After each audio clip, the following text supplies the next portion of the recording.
Beleza, galera? Bem-vindos a mais um ConnectCast. Se você chegou até aqui e curte nosso conteúdo, não deixe de dar um like. E, por favor, se estiver assistindo, comente.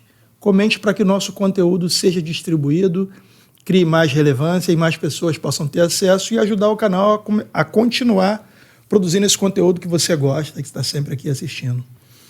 Hoje eu estou aqui com um cara que, muito antes de eu pensar em fazer podcast sobre qualquer coisa, ele já estava trabalhando como repórter, cobrindo eventos de luta, de MMA, polêmico, mas eu sempre acompanhei o trabalho dele e curto, porque o cara faz jornalismo raiz. Guilherme Cruz, obrigado, meu irmão, parabéns pelo seu trabalho lá no podcast Trocação Franca e bem-vindo ao Connect. Obrigado, amigo, prazer estar aqui, é uma honra estar aqui para conversar um pouquinho sobre tudo aí contigo. Se quiser de luta, jornalismo, a gente vamos falar de tudo, irmão. É isso, é aqui para isso. Como começou, cara, a sua jornada como jornalista? Cara, diferente da maioria, assim. Acho que diferente de você, né, que acompanhava muito a luta, assim, antes de começar a trabalhar com isso. E eu não acompanhava nada. Tipo, sério? Eu nem sabia o que era Vale Tudo, MMA. Caraca. Pô, tipo, zero.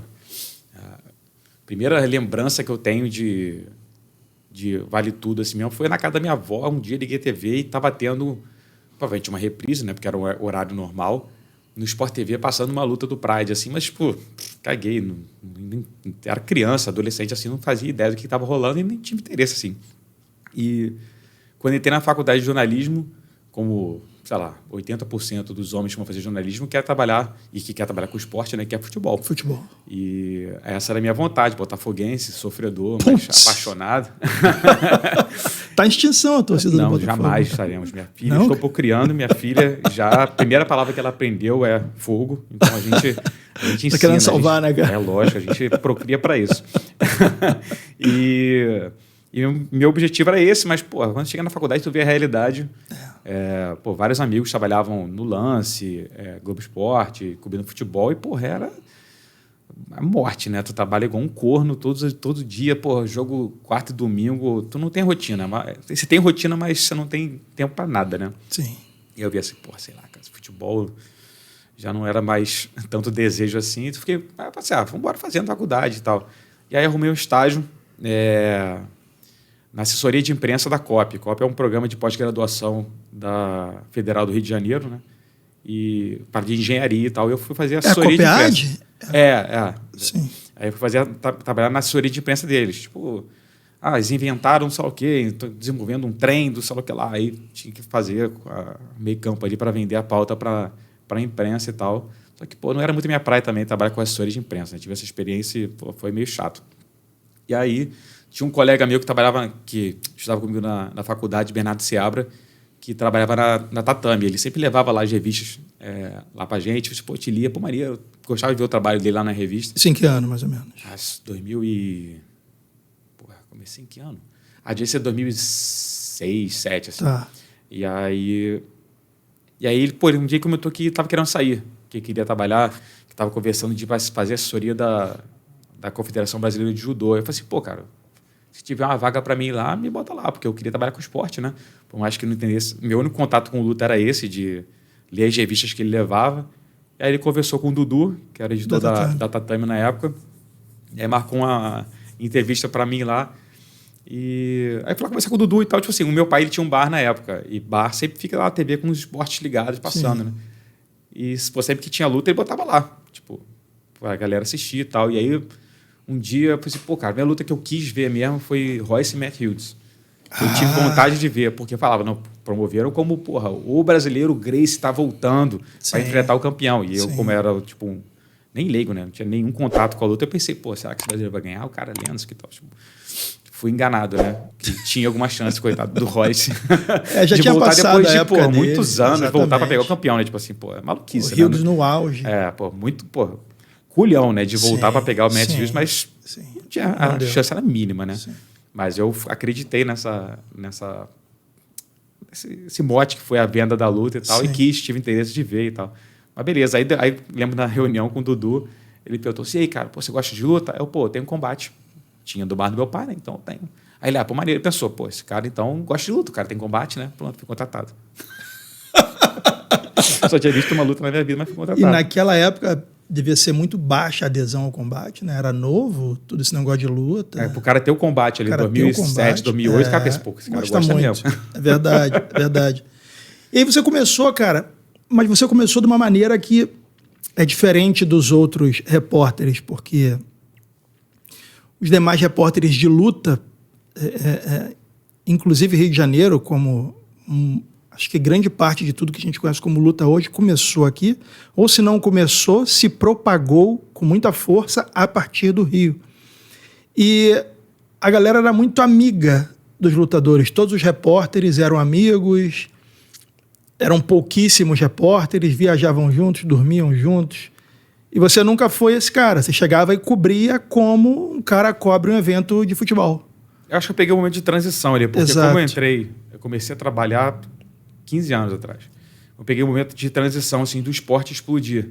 Então, eu tive muita experiência de, viajar para cobrir um Jungle Fight no interior de sei lá onde. Sim.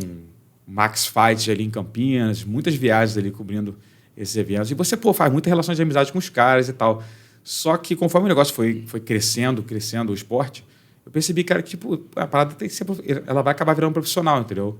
A nova geração, a antiga geração de lutadores, eles estavam acostumados com um tipo de jornalismo, né? Que é o cara que, vai na tua academia, que dorme no teu quarto cobrindo o evento e tal, e é a geração que estava nascendo com a explosão, depois de Anderson e Vitor, do esporte crescendo muito mais, era outro estilo de jornalismo que eu imaginava, a cobertura do futebol. Sim, que é vender a notícia. Exatamente, é jornalismo, normal. E aí eu fui vendo com o passar do tempo, fazendo a cobertura jornalística dos acontecimentos e tal, que muita gente não gostava da cobertura jornalística, né? Que esperava que você fosse, cara, o parceiro, promover. Cara, isso, aquilo. A visão mais antiga de promover, ajudar o esporte a chegar no que é hoje, né? Mas o esporte já chegou ao que é hoje, né? Então, acho que foi muito importante esse tipo de trabalho da imprensa para o esporte chegar nesse ponto, né? Mas acho que tem que... Eu senti que tinha um momento que tinha que mudar um pouco, né? Tinha que ser uma parada mais de jornalismo mesmo, mas muita gente não entende dessa forma. Não entende, não curte. É difícil você ver alguém falando uma coisa que você não quer, né? Então, é difícil para você acostumar a ter essa nova realidade, né? Sim. E eu vou te falar que eu, como fã, defendia, quando eu era mais novo, alguns pontos. Por exemplo, eu era muito fã do Vitor Lutador e quando ele tomou o TRT, que foi aquela polêmica do caralho, bicho, todo mundo falando, porra, o cara virou um monstro, mordia até a luva, tava bem. Só que tinha o tema TRT que para ele era espinhoso. E você foi um dos poucos caras, você e o Renato Rebelo também na época, que falavam abertamente. E eu lembro que ele ficava possesso, até não sei se foi você que ele falou, vai, ô Luciano Huck, não foi contigo não, né? O cara que perguntou sobre o TRT na coletiva. Não, foi o John Morgan, do MMA Junkie. Foi o gringo, cara? Acho que foi, Depois, vai, narigudo, porra, o que isso interessa? Você fala, porra, isso acho que foi depois que ele ganhou do Luke Rockhold em Jaraguá. E aí depois da luta ele perguntou pro Vitor uma coisa relacionada ao TRT, e até o Luke Rockhold defendeu ele, não, TRT não ensina a chutar e tal. Tem razão, mas... E aí o Vitor falou, não, alguém bate nele aí, só que a postura meio... Sim. É um assunto que tem que ser falado, né? Porque, era o assunto do momento. Sim. O cara, o Vitor, a questão do TRT, o cara tava gigante. Então, não tem como você passar... mais uma vez, o Vitor teve uma grande vitória, mas esse era uma nuvem que ficava pairando sobre ele, que era um assunto que não podia ser evitado, né? Sim, nem deveria ser evitado. E eu lembro que você tinha a divisão, quando isso saiu na internet, dos fãs que defendiam. Eu até defendia, à época, eu era fã, muito fã, mas ali é 100% emoção. O fã defender, tudo bem. O lutador não aceitar falar disso é engraçado, porque muitos caras vão se aproveitar do que vem do repórter para se promover. O Conor... Cara, eu não lembro de um tema espinhoso para o Conor. Tudo que falavam para ele rebatia, da forma que fosse, mas ele rebatia e gerava polêmica, gerava view, gerava mídia, gerava notoriedade. Por isso o cara é notório. Em algum momento você pensou, cara, eu estou trazendo esses temas, daqui a pouco ninguém vai querer falar comigo. Ou não, você falou, cara, é meu trabalho, eu vou ter que fazer, eu vou encarar. É possível você não pensar nisso, né? Quando um cara fica puto com você, por uma pergunta que você fez ou uma matéria que você fez, Mas, cara, é o meu trabalho, cara. Tipo, Sim. ao longo desses 15 anos, muita gente parou de falar comigo. E depois voltou, tem gente que não voltou até hoje. Mas, tipo, cara, sinceramente, a minha carreira não mudou. Tipo, Sim. Será quem parar de falar comigo não mudou o quanto eu ganho no fim do mês. O meu salário é o mesmo, não vai mudar. Acho que teria que ter uma parada tipo em massa, todo mundo parar de falar comigo para acontecer uma coisa. Mas, cara, eu durmo com a cabeça tranquila de que eu faço o meu trabalho. Você não está queimando ninguém, você está falando um tema. Eu não estou sendo maldoso. Nem inventando um tema. Exatamente. Eu estou falando, estou reportando uma coisa. Então, se o cara ficar puto, cara, sinto muito, né? Porque é o trabalho de jornalismo que tem que ser feito. Eu acho que isso é herança do futebol, sabia, cara? Porque o jogador de futebol também, ele odeia um assunto que não o favoreça. É como se o repórter fosse a extensão da assessoria de imprensa. Não é, porra. E você vê antigamente, né, a mesma coisa no futebol. Você pensar como antigamente os repórteres tinham mais acesso aos jogadores. Né? Tipo, o jogo acabava, o treino acabava. Pô, tu ia no vestiário e tinha 10 repórteres lá dentro. Tudo amigo. Na época bem antes da minha, né? Mas hoje em dia não. Você fala com o jogador na coletiva e acabou. No MMA, o acesso ao atleta é muito mais fácil. Pô, tu consegue entrevistar o Glover Teixeira, o Davidson Figueiredo, atletas campeões do UFC, com uma facilidade. O Poatan, pô, tu manda um WhatsApp pro cara, ou o empresário dele, só que marca uma entrevista ali, tu faz uma entrevista com o cara. Muito mais fácil do que no futebol. Pô. Se você pensar, pô, o Poatan é o melhor brasileiro hoje no UFC. Vamos pegar o melhor brasileiro no futebol, é o Neymar. Qual o acesso que vai ter o Neymar? Pô, ninguém vai ter acesso ao Neymar. O Neymar dá entrevista porque ele quer e a hora que ele quer, acabou. O Poatan é muito mais fácil você ter acesso. Mas acho que vê esse momento de transição também, né? De como antigamente você tinha uma relação muito mais pessoal com o atleta, que hoje é mais limitado, mas ainda é possível. Acho que vai chegar o dia que você só vai conseguir falar com o atleta em ocasiões tipo, raríssimas. Como é, por exemplo, Amanda Nunes, o McGregor, que são atletas, tipo, o caso do McGregor, principalmente, né, que é o cara que é uma super estrela e ele só vai falar com quem ele quer e quando ele quer. Ele não precisa mais disso. Ele é tipo o Neymar. Ele tem entrevista para quem ele quer e acabou. E a Amanda Nunes é um caso diferente porque é uma atleta que não gosta muito da entrevista, quer curtir a família dela e amigos e beleza, é a vida que segue.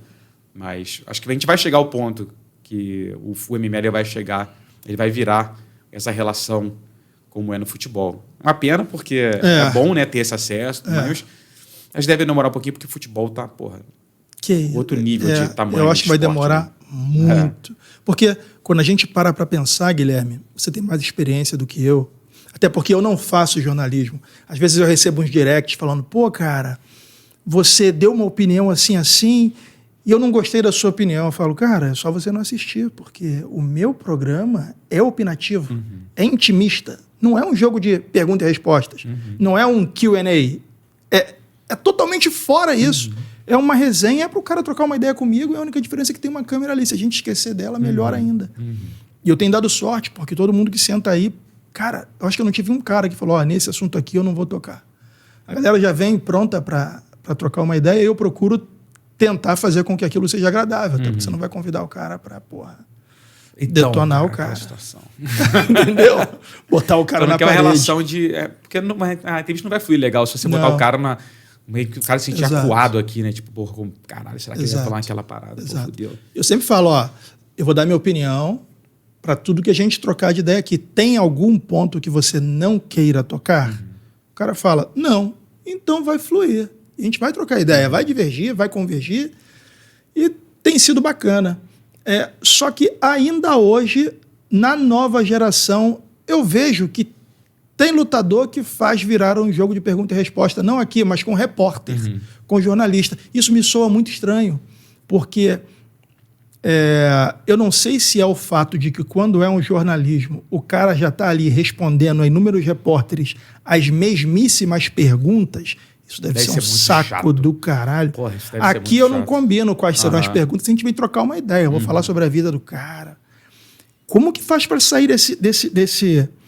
Por exemplo, no próximo UFC que vai ter aí, o UFC Rio, você vai lá conversar, só que vai ter você e mais uma penca. Acabam virando as mesmas perguntas, cara. Como que faz para não ficar chato? Cara, você tem que pesquisar o cara, a história dele. Toda vez que eu ia no UFC no Brasil, né? Que aí tinha aquele formato antigo do Media Day, que Ficavam 20 atletas numa sala, sentadinho na cadeira, e você falava com quem você quisesse. Você sentava ali, abria a rede social do cara, abria site, pesquisava para ver o que o cara tinha de diferente. Preparava ali uns 5 tópicos diferentes fora da luta para falar, porque, cara, perguntar para o lutador aí como é que você acha que vai ganhar. E se você ganhar, tu vai pedir disputa de cinturão? Tu vai disputar o cinturão? Cara, eu e os outros 15 colegas que voltariam vai ter que perguntar a mesma coisa para ele. É foda. Então vai ser a mesma matéria que vai sair em todos os sites, porque tu perguntou a mesma coisa. Você tem que pensar em uma coisa diferente. Cara, tem situações que você não tem como fugir da pergunta óbvia. Até porque ali é um tempo... Tu não tem meia hora com o cara. Você não tem sentado nessa mesa aqui 1 hora com o cara. Verdade. É impossível. Você tem numa sala o card inteiro do UFC. Antigamente era assim. Hoje em dia o Media Day é um formato diferente. Ficou por causa da Covid, mudou e acabou ficando nesse mesmo formato, que eu não gosto muito, mas paciência. Antigamente você ia na sala, tinha pelo menos 20 atletas na sala. E você tem 1 hora. Você tem 1 hora com 20 atletas. Você tem que escolher quem você vai falar. Você tem que ir nas principais, porque não tem como tu deixar de falar com o cara da luta principal e depois você vê em quem você vai. Tipo, e você tem que fazer uma coisa interessante. Você tem que... às vezes esse formato eu até entendo, deve você ter mudado um pouco, porque às vezes dava pena. Né? Tu chegava lá na sala e tem, digamos que seja o UFC Rio, né? Vai estar lá o Glover, vai estar o Jamal Hill, o Davidson, o Breno Moreno, vai estar o Shogun, que vai se aposentar, a Batistaca, aí tu vai descendo, aí tu bota na sala essas pessoas que todo mundo vai querer falar, o Malhadinho, o Johnny Walker. E o primeiro... E o cara lá, o cara estreante. da luta da primeira luta do preliminar, o cara que vai enfrentar o Ismael Bonfim. Tipo, cara, quem vai querer entrevistar esse cara? Numa sala que se você tiver 3 horas ali, o cara vai até entrevistar esse cara. Só que tu tem 1 hora para falar com 20. Então eu não posso deixar de entrevistar o Shogun, que vai fazer a última luta, para entrevistar esse gringo que vai me dar pouco acesso. Só que é foda, né? Eu gosto de ir nesses caras. Eu gosto de ir nos caras que ninguém conhece, o cara que pode ter uma história maneira para contar. Sim. Tipo, mas é aí que tem o balanço do jornalismo com o que vai dar dinheiro para a empresa. Porque eu gosto de contar história diferente, eu gosto de contar história maneira, eu gosto de procurar umas coisas para contar. Você gosta de um podcast. Só que as melhores matérias que eu escrevia foram as que, talvez, não foram, obviamente, as que tiveram menos acesso, né? Mas são as que você vai comparar com a matéria do Conor McGregor tweetou xingando o Aldo de Salquia. Tipo, a do McGregor vai dar 1 milhão de vezes mais acesso do que a história desse cara que vai estar o Ismael Bonfim, que tem uma história de vida maneira e tal. Mas é o que eu gosto de fazer, né? Então tem sempre esse dilema na cabeça, né? Tipo, a matéria que mais dá trabalho, que tu fica horas escrevendo ali e tal, é uma matéria que pouca gente vai escrever, que vai ler, por exemplo. A gente está gravando antes, o podcast vai lá depois, do brasileiro Rafael Xavier, que vai lutar na Alemanha, dia 30 de dezembro. Já lutou, então espero que tenha vencido. Ele vai lutar lá, então mora na Alemanha e tal. Pô, o assessor do evento me procurou para sugerir a pauta. Falou, se tiver uma história maneira, eu entrevisto. Aí contou lá a história de vida dele, pô, que ele começou na luta, porque ele ficou puto, com raiva do mundo, depois que o pai dele morreu e tal, isso aqui. Uma história maneira. Coitado, o cara perdeu o pai, né? Mas uma história para ser contada, assim, legal. E aí eu fui ver, eu estava no evento onde ele estreou no MMA. Eu tirei foto lá no evento, em Osasco, onde ele fez a estreia dele no MMA. Pô, tinha várias fotos maneiras dele. Só que você nem sabia quem era. Nem lembro, o cara, eu cheguei lá, era um estreante na primeira luta do evento. Tipo, passou, entendeu? Então, presta atenção, né? E, sentei hoje de manhã, escrevi essa matéria, ficou muito legal a matéria. Eu tenho certeza que essa matéria vai ser uma das menos lidas do mês. Né? Tenho certeza. Porque um brasileiro desconhecido que vai lutar na Alemanha. Tem um título maneiro e tal, isso aqui, mas vai ter pouco acesso. Mas é o que eu gosto de escrever, né? Eu gastei, sei lá quantas horas escrevendo essa matéria, mas vai dar muito menos acesso do que se eu tivesse escrito o Zé Aldo vai estrear no boxe em março do ano que vem em Dubai. Com certeza essa matéria ia ser mais lida. E não tem, um trabalho que deu prazer de escrever. Acho que muito hoje em dia é muito rede social, né? Muito, sei lá, quem tweetou, sei lá o quê, postou no Instagram e você faz a matéria rapidão lá para subir e tal. Então, muito regurgitando conteúdo. O cara postou no Instagram, você escreve a matéria para postar no Instagram, que o cara postou no Instagram. Mas eu curto essa sua linha, porque isso já aconteceu aqui também. Por exemplo, eu entrevistei caras que eu nem imaginava que teriam uma história tão alucinante, e quando você vai ver a profundidade da parada é assustadora. Você fala, cara, que é isso, bicho? É inimaginável. Por exemplo, eu conhecia superficialmente a história do Finfou. Eu não imaginava, contado por ele, todos os impactos que a ida dele para a Suécia causou na vida dele, quando ele encarou as diferenças entre Brasil e Suécia, que ele tinha perdido um irmão de 14 anos com um tiro na cabeça. Porra, é muito foda, irmão, você fazer uma... Te dá prazer ouvir da voz de um cara algumas histórias que estão muito além da luta. A luta é o... É o que tá na camada... A luta é só desculpa pra gente começar a conversa. Exatamente, cara. E às vezes as resenhas jornalísticas não dão tempo disso, cara. Você tem ali 5, 10, 15 minutos no máximo para fazer o que as pessoas querem ouvir primeiramente sobre o cara que é lutador e acabou de sair do evento. Mas eu lembro que, voltando a falar lá da época do TRT, depois de muito tempo você fez aquela polêmica entrevista com o Vitor, você, o Antônio Tabet, mas quem? O Totoro. E o Totoro. É. E aí, do nada, o Vitor falou, porra, tu é viado. Falei, Eles marcaram uma resenha no Salve, né, que é o canal do Porta dos Fundos dentro da Twitch. E aí eles convidaram o Belfort e me chamaram para participar como um repórter de MMA na parada e tal. Sim. Eu acho que o Vitor não sabia que eu estaria lá. Que eu acho que se ele soubesse que eu estaria lá, ele não teria ido. Ele não gosta de mim. Mas me explica essa parte de não gosta de mim. Porque cara, então... não gostar é forte pra caralho. Eu não quero dizer falar por ele, né? A Sim, impressão que me a passa impressão. Sim. Claramente, mas tudo bem. Desde a época do TRT, na cobertura... 2013, por aí. Por aí. Era um assunto que tinha que ser falado, porque estava naquela questão, pô, Vitor TRT e tal, mais gente usando, não era só ele. Não, Bisping, Rampage, Sonnen, da Henderson, Pezão, uma galera usava. Só que todo mundo usava, só que o Vitor, ele, fisicamente, e as performances dele, teve um salto indiscutível. Sim. É inegável que ele teve um salto surreal. Só que não tinha nada de ilegal. Sim. Era apenas estava grande. Tipo assim, pô, está grande, mas é isso aí. Ficava-se muita dúvida porque ele só lutava no Brasil. Só lutava no Brasil e, pô, se for para os Estados Unidos, como é que vai ser o que não existia ousada na época, né? Como é que vai ser um antidoping americano lá? Como é que vai ser essa questão? Como é que seria, né? O Vitor nos Estados Unidos e tal. E aí, beleza. E aí, tipo, cada vez que ele lutava e ganhava, o assunto voltava e ele era perguntado sobre isso. Até que não lembro aonde que surgiu, qual o momento que foi isso, se foi na época que teve a comissão atlética, fez um teste surpresa nele e ele deu níveis bem acima do permitido. Foi antes da luta com o Weidman. Foi. Desmarcaram a luta. E aí, obviamente, é o assunto de novo e tudo mais. E eu fui procurar ele para fazer entrevista. Eu não tinha o celular dele. Eu não tinha o celular dele. Acho que o WhatsApp na época não era tanto assim. Até era, mas não tinha. E o meu único contato era através da Joana, que sempre ajudou a imprensa a marcar entrevista e tudo mais. Mandei um e-mail para ela para marcar de fazer tentar fazer entrevista com o Vitor. Não queria fazer entrevista porque eu sabia que não ia fazer uma entrevista, né?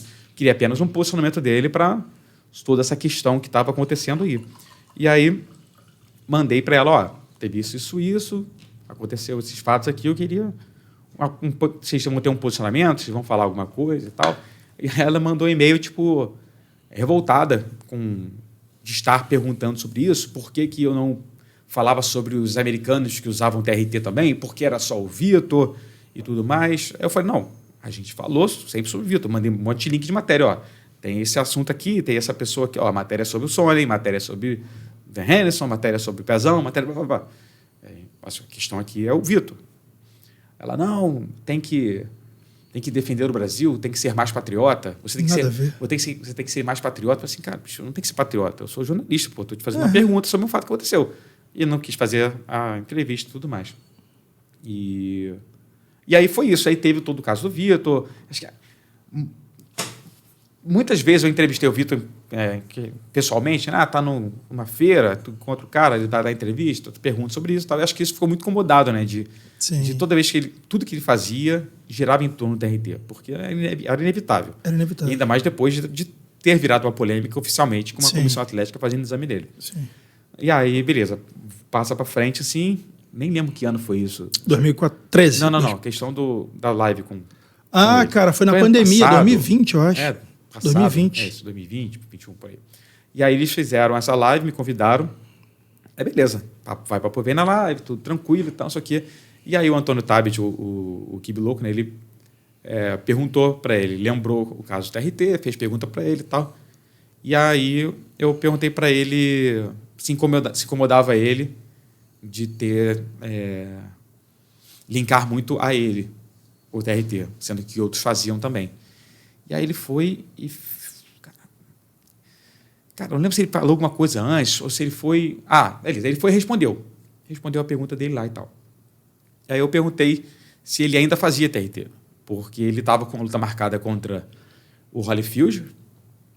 Não faz tanto tempo assim. Ele ia enfrentar o Holyfield e perguntei se ele estava fazendo TRT ainda, porque pelas fotos, ele estava grande nas fotos. Sim, que ele postava no Instagram e tal. Foi essa a pergunta. Aí eu falei assim, porque se ele se aposentou e faz TRT, eu não tenho nada a ver com isso. É isso. O problema é dele. Mas você vai lutar, né? Se você vai lutar contra o cara de 60 anos, se você faz TRT, é relevante. Então, relevante. Aí eu perguntei para ele se ele tinha voltado a fazer. E aí ele foi, e aí ele parou e me perguntou, você é viado? Aí eu parei assim. Cara, eu vi aquela... Você é homossexual? Aí eu, tipo... Hã? A cara do A minha reação foi Tabet. tipo assim... O Tabet fez assim, ó. Hã? Ele não tava nem prestando atenção, cara. Eu olhei assim, o que uma coisa tem a ver com a outra? Não, porque as minhas escolhas, sei o que lá, isso aí é saúde. Questão de saúde, não interessa as pessoas e tal. Mas se você vai lutar, deixa de ser só saúde, né? Deixa de ser uma parada profissional, né? E aí ficou esse destempero e tudo mais. Aí o Tabet meio que deu uma passada. Não, vamos lá, tá aqui, mudou de assunto ali e tal, e encerrou. Já tava para encerrar lá. Eu não confio em você, Guilherme. Falou que não confiava em mim, porque eu era assim mesmo. Assim, porque é um tipo cara que não gosta de jornalismo. O cara gosta de... bajulação, talvez. De bajular, gosta de um cara que faça matérias positivas. E, cara, é um conceito que muita gente tem, e de mim, de pessoas que eu falo assim com atleta, treinador, empresário e tal, porque você é um cara polêmico. Eu sou um cara polêmico, porra, eu faço meu trabalho. Meu trabalho é perguntar. Eu adoro fazer matéria tranquilona. Adoro fazer matéria bonita, matéria com uma história legal e tal. Mas eu faço também as outras. Eu faço matérias sobre assuntos espinhosos, porque é o meu trabalho fazer. Eu acabei de fazer uma matéria entrevistando a mãe do Vitor Belfort. A Jovita? A Jovita. Foi ao ar no dia 25 de dezembro, contando a história dela, de como ela usou toda a tragédia familiar da Priscila e tudo mais, como ela fez disso uma missão de vida, e ela criou aqui no Rio de Janeiro, ajudou a criar, né? Teve a ideia, que foi até virar um projeto de lei, virar lei, do Alerta PRI, que manda mensagem quando some uma criança ou adolescente, dispara um SMS para uma base de celulares de contato para divulgar para, tipo, o Amber Alert, que tem nos Estados Unidos, né? Pô, achei muito maneiro isso. Irado. Aí eu procurei ela no meio do ano para fazer essa matéria, só que por causa das eleições, eles não podiam dar entrevista, tive que esperar as eleições passarem para fazer isso e tal. E, infelizmente, esse serviço está interrompido, porque as companhias telefônicas querem que o governo pague para mandar mensagem. É surreal, mas tudo bem. Bizarro. E aí, fiz essa matéria. Matéria maneira, tipo, né, contando a história lá, como ele lidou com o drama da filha, isso aqui. Tipo assim, eu tenho certeza que isso aí ele não viu, né? Se eu falasse o TRT dele, ele ia ver puto babando pra cima de mim. É isso aí, cara. Eu também não chego a matéria esperando a aprovação de ninguém e a palma de ninguém, não. Eu escrevo minha matéria, é isso aí, cara. Meu trabalho é esse. Então... Sim. Cara, mas eu acho assim, também não há nada que impeça o lutador de falar, pô, não quero falar sobre isso. E ponto. Sim. Você não precisa chamar ninguém de nada. Você não precisa me xingar. Exato. Cara, ele tinha a melhor desculpa para isso, que é o que ele falou, mas sem ter o destempero. Ele falou assim, a questão de saúde eu não quero falar, não. Não quero Acabou. falar, não. E segue a resenha. Não. Falou e eu não vou ficar insistindo. É isso. É questão de saúde. A minha resposta é essa. É isso. Aí tu vira e fala, e me xinga, pô, tu saiu do personagem, né? Então, saiu do personagem. E tem outra coisa, cara. Eu acho que quanto mais você martela alguns temas, martela que eu digo agride o interlocutor, mais vivo você os mantém. Porque é impossível que as pessoas não falem a respeito e, porra, na minha opinião, é muito fácil de sair de banda. Pô, não tô... Cara, teve lutador... Foi o que o Vitor fez, né? Na época do TRT, que ele vira e bate nesse repórter aí, sei lá o quê. Tipo, aí é foda.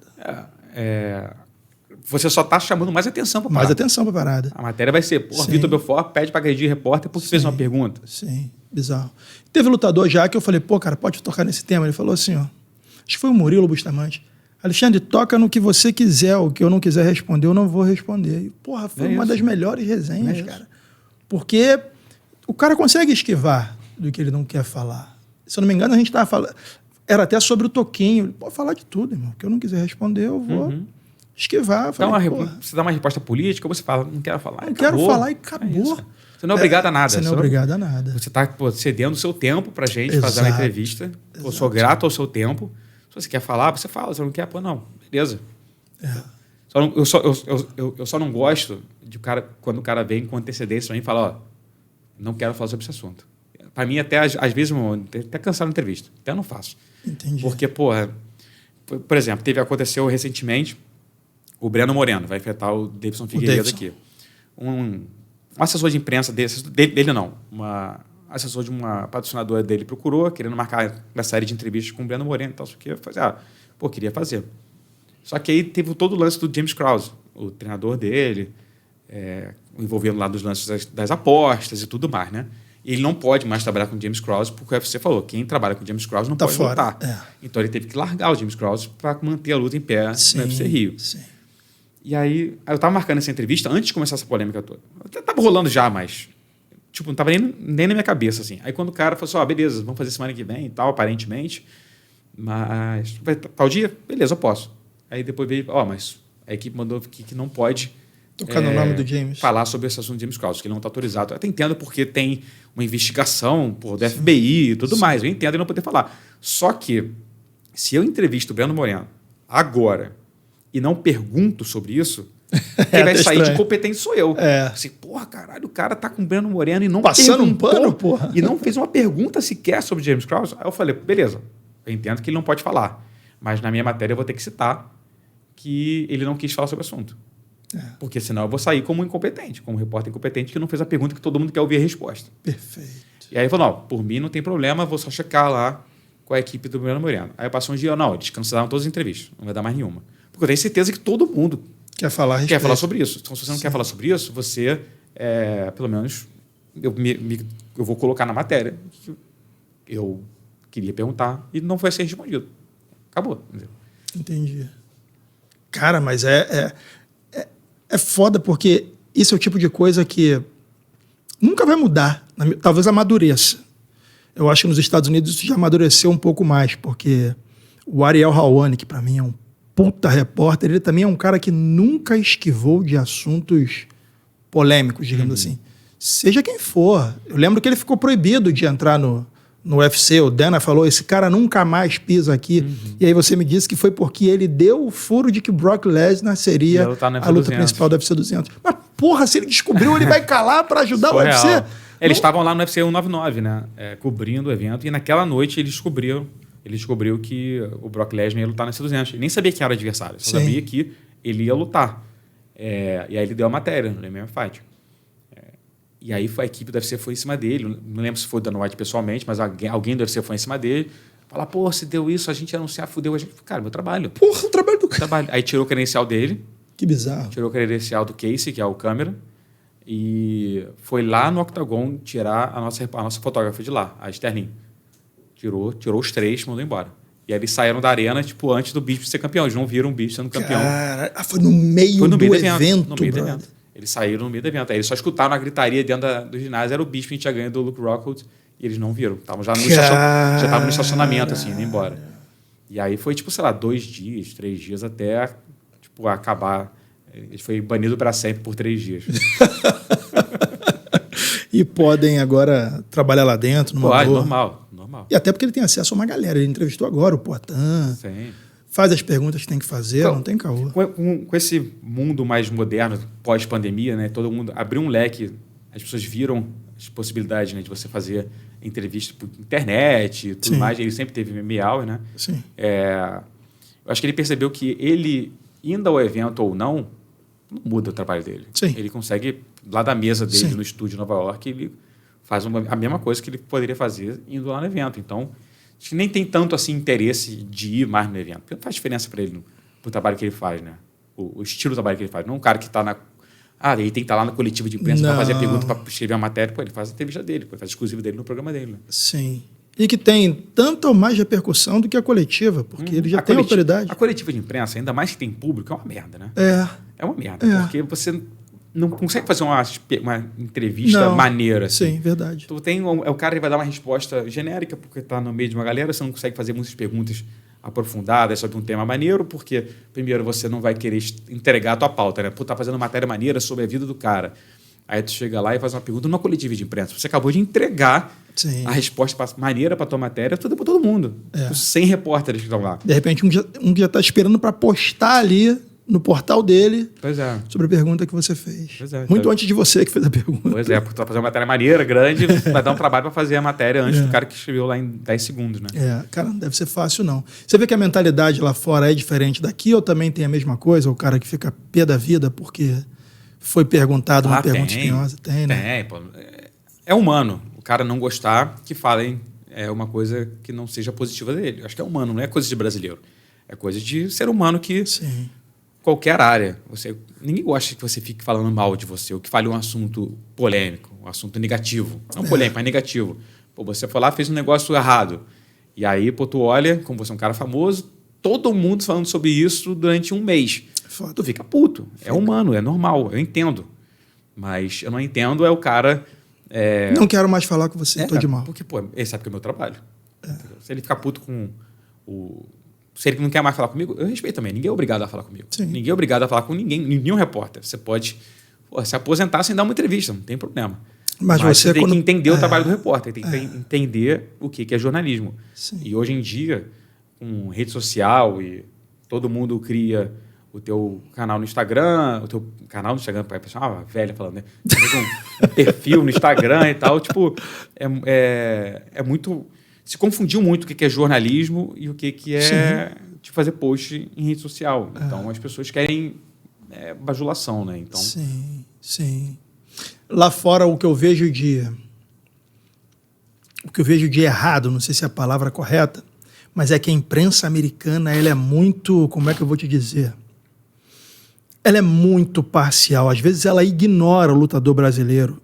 Isso me deixa um pouco puto. Você vê da mesma forma ou não, Guilherme? Por exemplo, você pode botar Charles versus velhinha de 70 anos. Eles vão falar que a velhinha tem uma grande chance de pegar o Charles. Eu falava, caralho, bicho. Parece que eles demoram a acreditar que algo que não seja oriundo do mercado deles seja melhor. Faz sentido ou não? Eu entendo. Mas eu acho que... Obviamente tem gente que é assim. Mas eu acho que não é... Acho que eu bato muito na tecla que o brasileiro gosta desse discurso, de falar, pô, americano não gosta de brasileiro. Pô, mas é o que parece, cara. Não, mas então não é americano. É um repórter americano que você viu. Não é um botar no mesmo saquinho, entendeu? Não é o público. Igual tem brasileiro aqui que odeia o borrachinha. Então, entendi. Tipo, o público, o repórter e tal... A gente não pode generalizar, de falar que... Pô, a imprensa americana. Eu vi 3 repórteres falando isso, a imprensa americana é contra brasileiro. Entendi. Eu concordo que tem muita gente que realmente, não gosta mesmo, que quer desmerecer e tudo mais, assim como tem repórter brasileiro que, quer desmerecer o que os russos estão fazendo. Fala, não, isso aqui tá, ganho muito de frango antes de chegar na FC, o cara 4.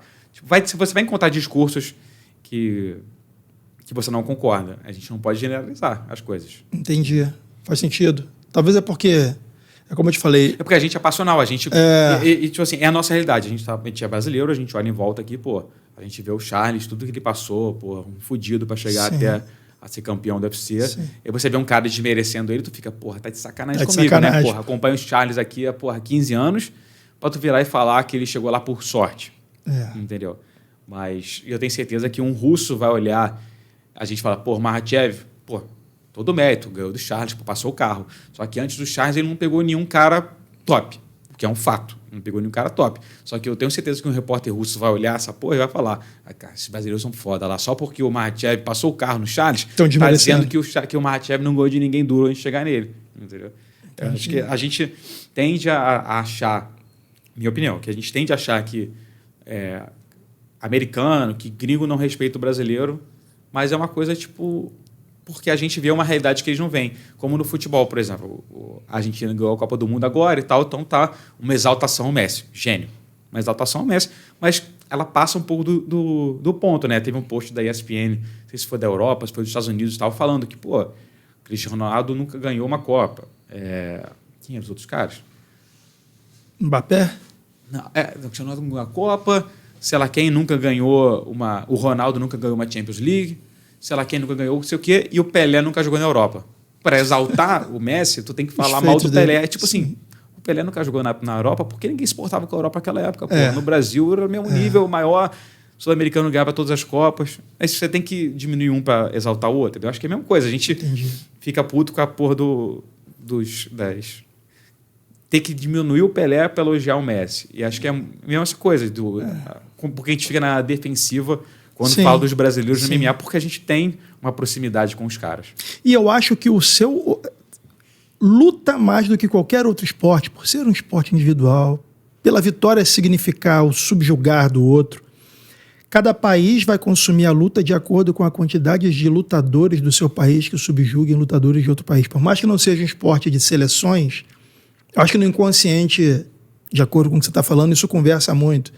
Porque, porra, é claro que o brasileiro quer, ainda mais o brasileiro, irmão. O brasileiro quer ver brasileiro campeão. Se um dia todos os brasileiros perderem os cinturões, só ficam os espectadores raízes, mano. Porque a parada só fura a bolha. Você vê o efeito Charles do Bronx. Começou a furar a bolha quando ele meteu a mão no cinturão. Depois que ele perdeu o cinturão na pesagem, eu acho que explodiu ainda mais. Cresceu muito mais. Injustiça só ajudou ele. Só ajudou ele, irmão. Injustiça com o brasileiro que há 15 anos pena para chegar lá e blá, blá. E aí conversa mais com o brasileiro. O americano, ele gosta de consumir algo que o americano vença. Por mais que não seja necessariamente o campeão, eu acho que para o repórter vender a matéria, ele vai ter que botar na capa que Michael Chandler é capaz de vencer Charles do Bronx, muito mais do que Charles do Bronx vai vencer Michael Chandler. Tem muito disso lá. Acho que também pela questão da proximidade, porque o cara que tá lá fazendo MMA, ele foi em 50 edições do Bellator, ele acompanha, ele viu ele viu o Chandler lutar 20 vezes. E nem conhecia o Charles. Então ele sabe que o cara é pica. E ele viu o Charles lutando 3 vezes, assiste no UFC e tal, mas... E ele cria para a proximidade com o Michael Chandler, então ele sabe que o cara é duro. Porque o cara é duro mesmo. Tinha chance de ganhar? Tinha, com certeza tinha. Pô, balançou o Charles e tal. Sim. Mas, e aí eu acho que o cara talvez tenha a confiança um pouco maior, porque tá do lado dele ali e tal, ele vem, entendeu? Como, por exemplo, quando o Toquinho, que você falou, o Toquinho chegou no UFC. A gente jurava que ele ia matar o Dan Henderson. É o cara eu era um. que vai ganhar do Dan Henderson. Apostei nele. Pro americano pensando, porra, tá de sacanagem, né? Toquinho, esse maluco de 1 metro de altura, que saiu lá do cu de Minas Gerais, vai pegar o Dan Henderson. Porra, 2 cinturões do Pride, campeão do Strike Force, esse cara vai ganhar do Toquinho.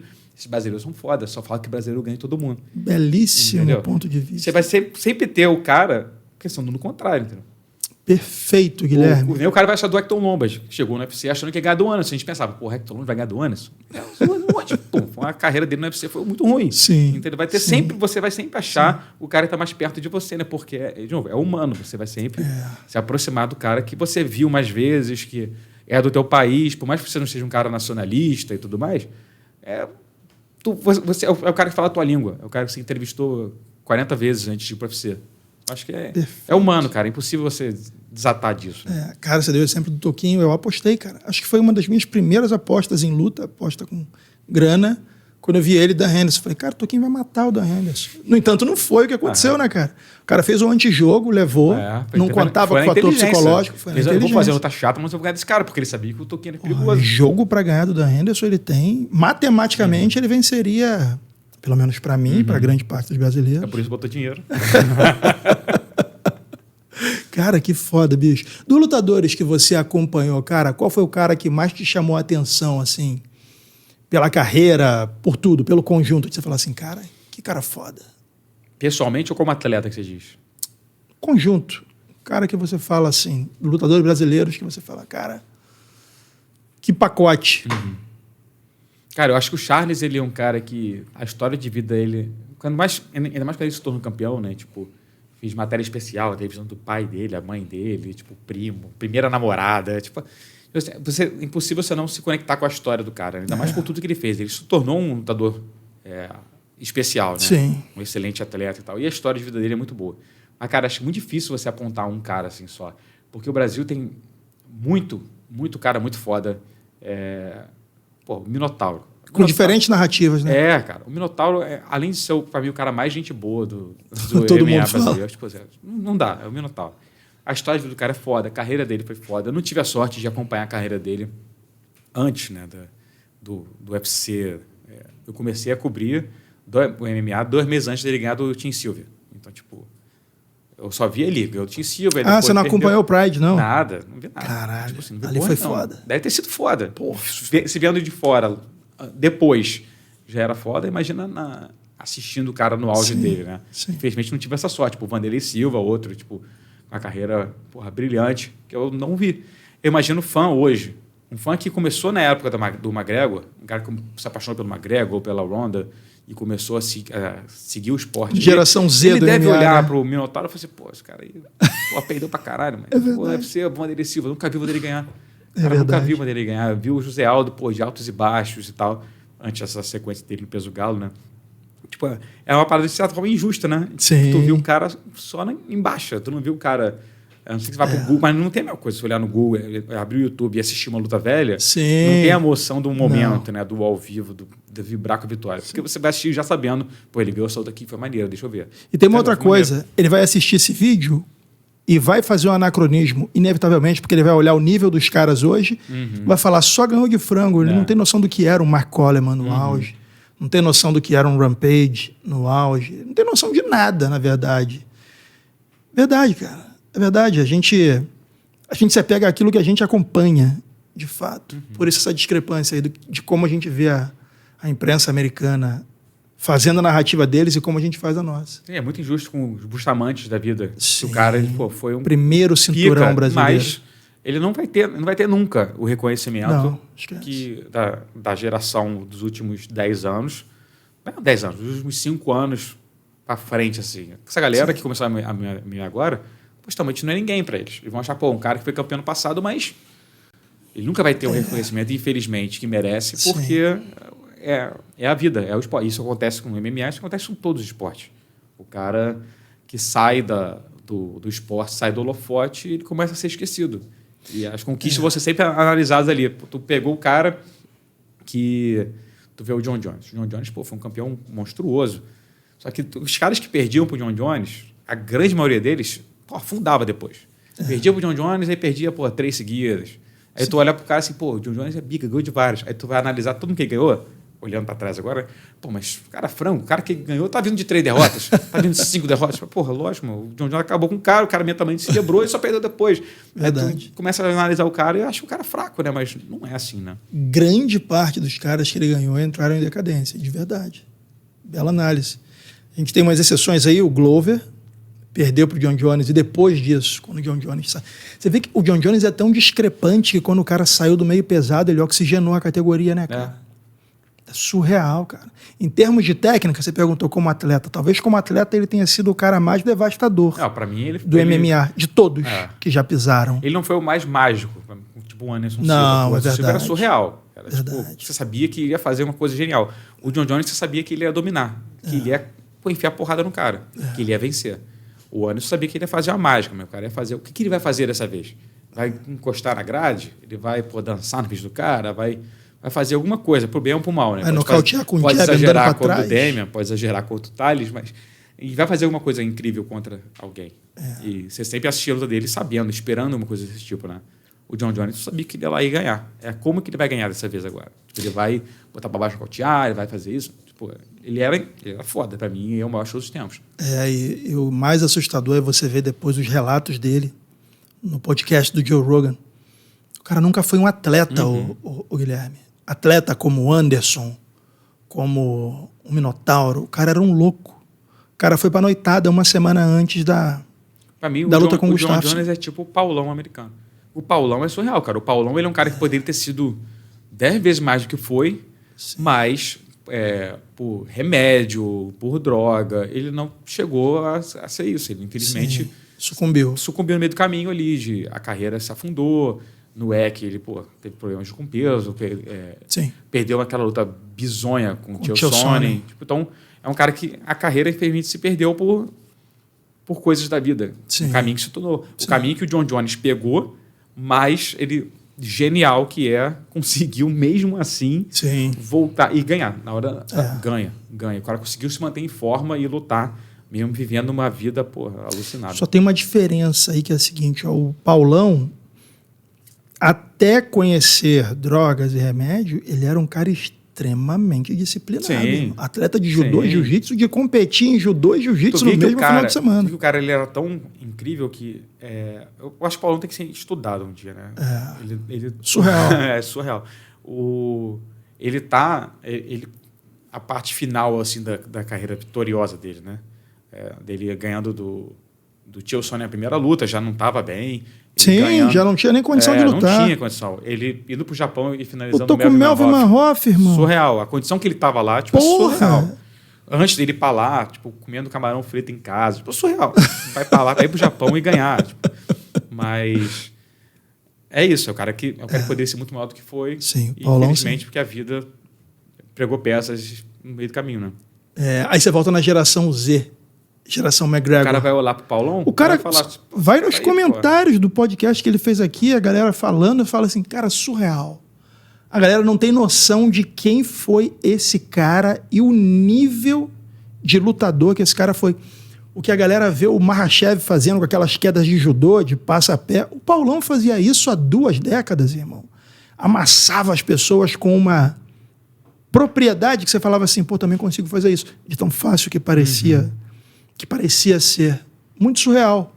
E tem que ser estudado. O cara comendo camarão frito na frigideira em Itaipu para ir lutar no Japão em alto rendimento com o assassino do kickboxing, que era o Melvin Manhoef, e finalizar. Assustador, cara. Esse nível de superação do brasileiro me chama a atenção, cara.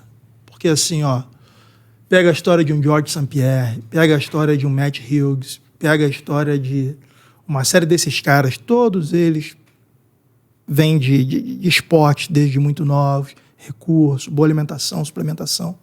Você vê um Davidson Figueiredo, você vê um cara desses que veio do nada, que divide o dia entre 12 horas de trabalho e sei lá quanto tempo para treinar, um José Aldo, que veio aqui e falou que trabalhava em troca de comida, nem tinha salário. Caralho, Guilherme, é assustador, cara. É surreal. É surreal. Não falta exemplo de brasileiro que se fudeu ao longo da vida, antes da carreira e durante a carreira, né? O cara chegava no UFC, agora sim eu vou conseguir ser atleta, agora eu vou conseguir largar o meu emprego aqui para conseguir só treinar e lutar. Então lá, PFL, o cara, chegar na final da PFL e tendo que dar aula de personal e ser finalista da PFL para ganhar. Quem deu aula de personal? Foi o Delamonte. Foi que chegou na final? Acho que foi. Que era personal trainer ainda. Caralho. Ele só conseguiu parar de ser personal trainer quando ele ganhou a semifinal. E aí, por exemplo, agora vai ser a final, no mês de novembro, agora eu vou conseguir parar, porque eu sei que eu vou ganhar a bolsa aqui e a possibilidade de ganhar $1 milhão. E aí eu vou conseguir parar de ser personal trainer para só treinar, para focar para a grande luta da minha vida. Infelizmente perdeu, mas com certeza ganhou um bom dinheiro. Sim. Porque estava na final e tal. Sim. Renova contrato e tudo mais. Mas é foda, tipo... Um não ranqueado... E isso aí, tipo, é um exemplo entre vários que a gente não conhece. Um não ranqueado do UFC e um cara que corre uma temporada do Bellator. Deixa eu melhorar a pergunta. Vale a pena um não ranqueado do UFC sair do UFC e ir pro PFL hoje em dia? Com certeza. É mesmo, cara? Com certeza. Eu não sei como... E até ranqueado. Até ranqueado, cara? Eu acho que o Marreta foi muito inteligente indo para a PFL. Muito inteligente. Porque, por exemplo, o Marreta, um cara é um veterano já do UFC, experiente, já disputou cinturão e tudo mais. Mas, veio de uma fase ruim, de derrota. Tu pensa, cara, o que o Marreta precisa fazer para disputar o cinturão do UFC de novo? Caralho, uma corrida inteira. O cara vai ter que ganhar de pelo menos... Vamos botar 4, mas se for 4 vitórias, maiúsculas. Ele vai pegar, a elite do UFC, porque o UFC não vai botar ele contra um frango. Não. Mas mesmo que bote contra um frango na primeira, na volta você vai pegar um top 15, um top 10, um top 5. Então, para você ganhar essas 4 vitórias, tu vai eventualmente pegar pelo menos 2 caras muito picas. E tu vai ter que ganhar deles. Não estou dizendo que o Marreta não é capaz de ganhar deles. Só que, para fazer tudo isso... 2 anos, lesão... Não vai fazer isso tudo em um ano. Na PFL, inegavelmente, o nível é mais baixo. Porque, obviamente, vai ter um cara duro lá, vai ter 2 caras duros, vai. Só que, no geral, a categoria e o formato da parada, o sorteio, da playoff, como é que funciona tudo isso, você vai ter lutas menos difíceis do que você teria para ganhar $1 milhão. Quem que o Marreta tem que ganhar? Usando o Marreta, que acabou de ensinar lá, né? Serve para qualquer um. O Anthony Pettis. Quem que esse cara tem que ganhar para chegar a $1 milhão? O Brandon Loughnane, que foi no Contender Series e ganhou a luta no Contender Series, mas o Dana White não contratou ele, porque faltando 30 segundos, ele deu uma queda. E ao invés de continuar batendo no cara. Para garantir a vitória. O Dana White, cara, deu uma queda, o cara não tá pronto, não merece estar na UFC. Não contratou ele. Isso foi em 2019. Ele acabou de ser campeão na PFL. Botou $1 milhão no bolso. E estava suando no Contender. Quando queria ganhar, esquece. No UFC, ele ia entrar pelo Contender, a bolsa dele ia ser, 10 mais 10? 15. E aí vai, até chegar $1 milhão, bicho. Porra. Chora, tu não vai ganhar, cara. Tu não vai ganhar $1 milhão tão cedo. Então, tu vai ter que ganhar, 10 pessoas para tu chegar perto de $1 milhão. E na PFL o cara conseguiu em um ano. Cara, ele ganhou as 4 lutas e... Se ele ganhar as 10 seguidas, né, o Guilherme? Porque assim, ó, vamos botar aí... E se você conseguir renovar bem o teu contrato, isso que eu ia porque falar, não adianta nada, né? Isso que eu ia falar, porque ó, o cara entra lá com um contrato de 12 mais 12, vamos botar. Aí ele faz 3 ou 4 lutas. Vai subindo 12, 15, 20, 25. Vai demorar pra caralho pra chegar $1 milhão. Tu não fez nem 100 ainda. Tu vai terminar o teu primeiro contrato, tu nem fez 100. E aí o UFC, ele vai... Hoje em dia não é nem 4 lutas do contrato, né? Geralmente os caras que entram assim, mais desconhecidos, assim, como de carreira, são 4. Mas o UFC te entuba 6 lutas, 8 lutas. E chora. Tu só vai renovar depois de 8 lutas. Que bizarro, cara. Tu não vai ganhar dinheiro. O Verdun foi muito inteligente ter ido para a PFL. Sim. Muito inteligente. Sim. Porque lá ele vai ganhar muito mais dinheiro. Ele chega como grande nome, ele chega como a contratação da PFL, vai ganhar muito mais dinheiro e com a possibilidade desse $1 milhão da final da parada. Mas que o Verdun, eu imagino que o Verdun ganhasse no UFC por volta disso aí mesmo. Chegasse até... Não sei se chegava a $1 milhão, mas... Quem sabe aquela bolsa de vitória e tudo mais conseguisse fazer, mas ele não tem patrocinador, não tem nada na PFL, ele tem tudo isso. Então, abre um novo mundo para ele. O Verdun, que trabalha em rede social, o cara consegue tirar muito dinheiro. Muito dinheiro. Então, se eu sou um cara que chega no UFC, percebe que você está num limbo ali, que para você chegar numa disputa de cinturão, tu vai ter que ralar surreal, vai ter que ter uma conjunção, as estrelas vão ter que se alinhar para você conseguir chegar em 3 anos no cinturão. Pô, cara, vai pra PFL, mano. Vai pra PFL. Porque o nível competitivo, ele, em teoria, é mais baixo. Claro que lá tem matador pra caralho, tem uns russos malucos lá que vão te amassar. Mas a probabilidade de você chegar no final do ano com um cinturão ou com $1 milhão no bolso é muito maior do que você faz isso no UFC, cara. No UFC é muita... É o lado da meritocracia da PFL, né? Que é muito lá é 100%. Bom, que é muito bom, mas o dinheiro no bolso e só depende de você, mano. Acho que o claro único... que não, né? Porque tem bastidores ali. Acho que o único ponto do UFC, o Guilherme, é a exposição midiática assustadora. É um canhão gigantesco disparando sua imagem para tudo que é lado no mundo. Nenhum outro evento faz isso. E aí, os nomes que você citou aí, por exemplo, um Verdun, um Marreta, esses são os veteranos. Para eles vale muito. Até porque daqui a pouco, a gente já conhece o modus operandi do UFC, os caras viram caça pro Leão Novo. Não, tu viu, é só Barbosa. Chega e eu botar ele contra aquele Topúria. Porra, meu irmão, você tá doido, caralho. Entendeu? Você quer matar o cara. É modus operandi. Pô, meu irmão, eles fazem isso com todo mundo. Você pode ser o Anderson Silva, eles vão te dar para um Ryan Hall para ver se passa sua notoriedade pro cara. A PFL também faz isso. Ela contratou o Pettis, contratou o Marlon Moraes, contratou uma galera e botou pros caras. A grande maioria dos caras que saiu do UFC como estrela e foi pra PFL perdeu na estreia.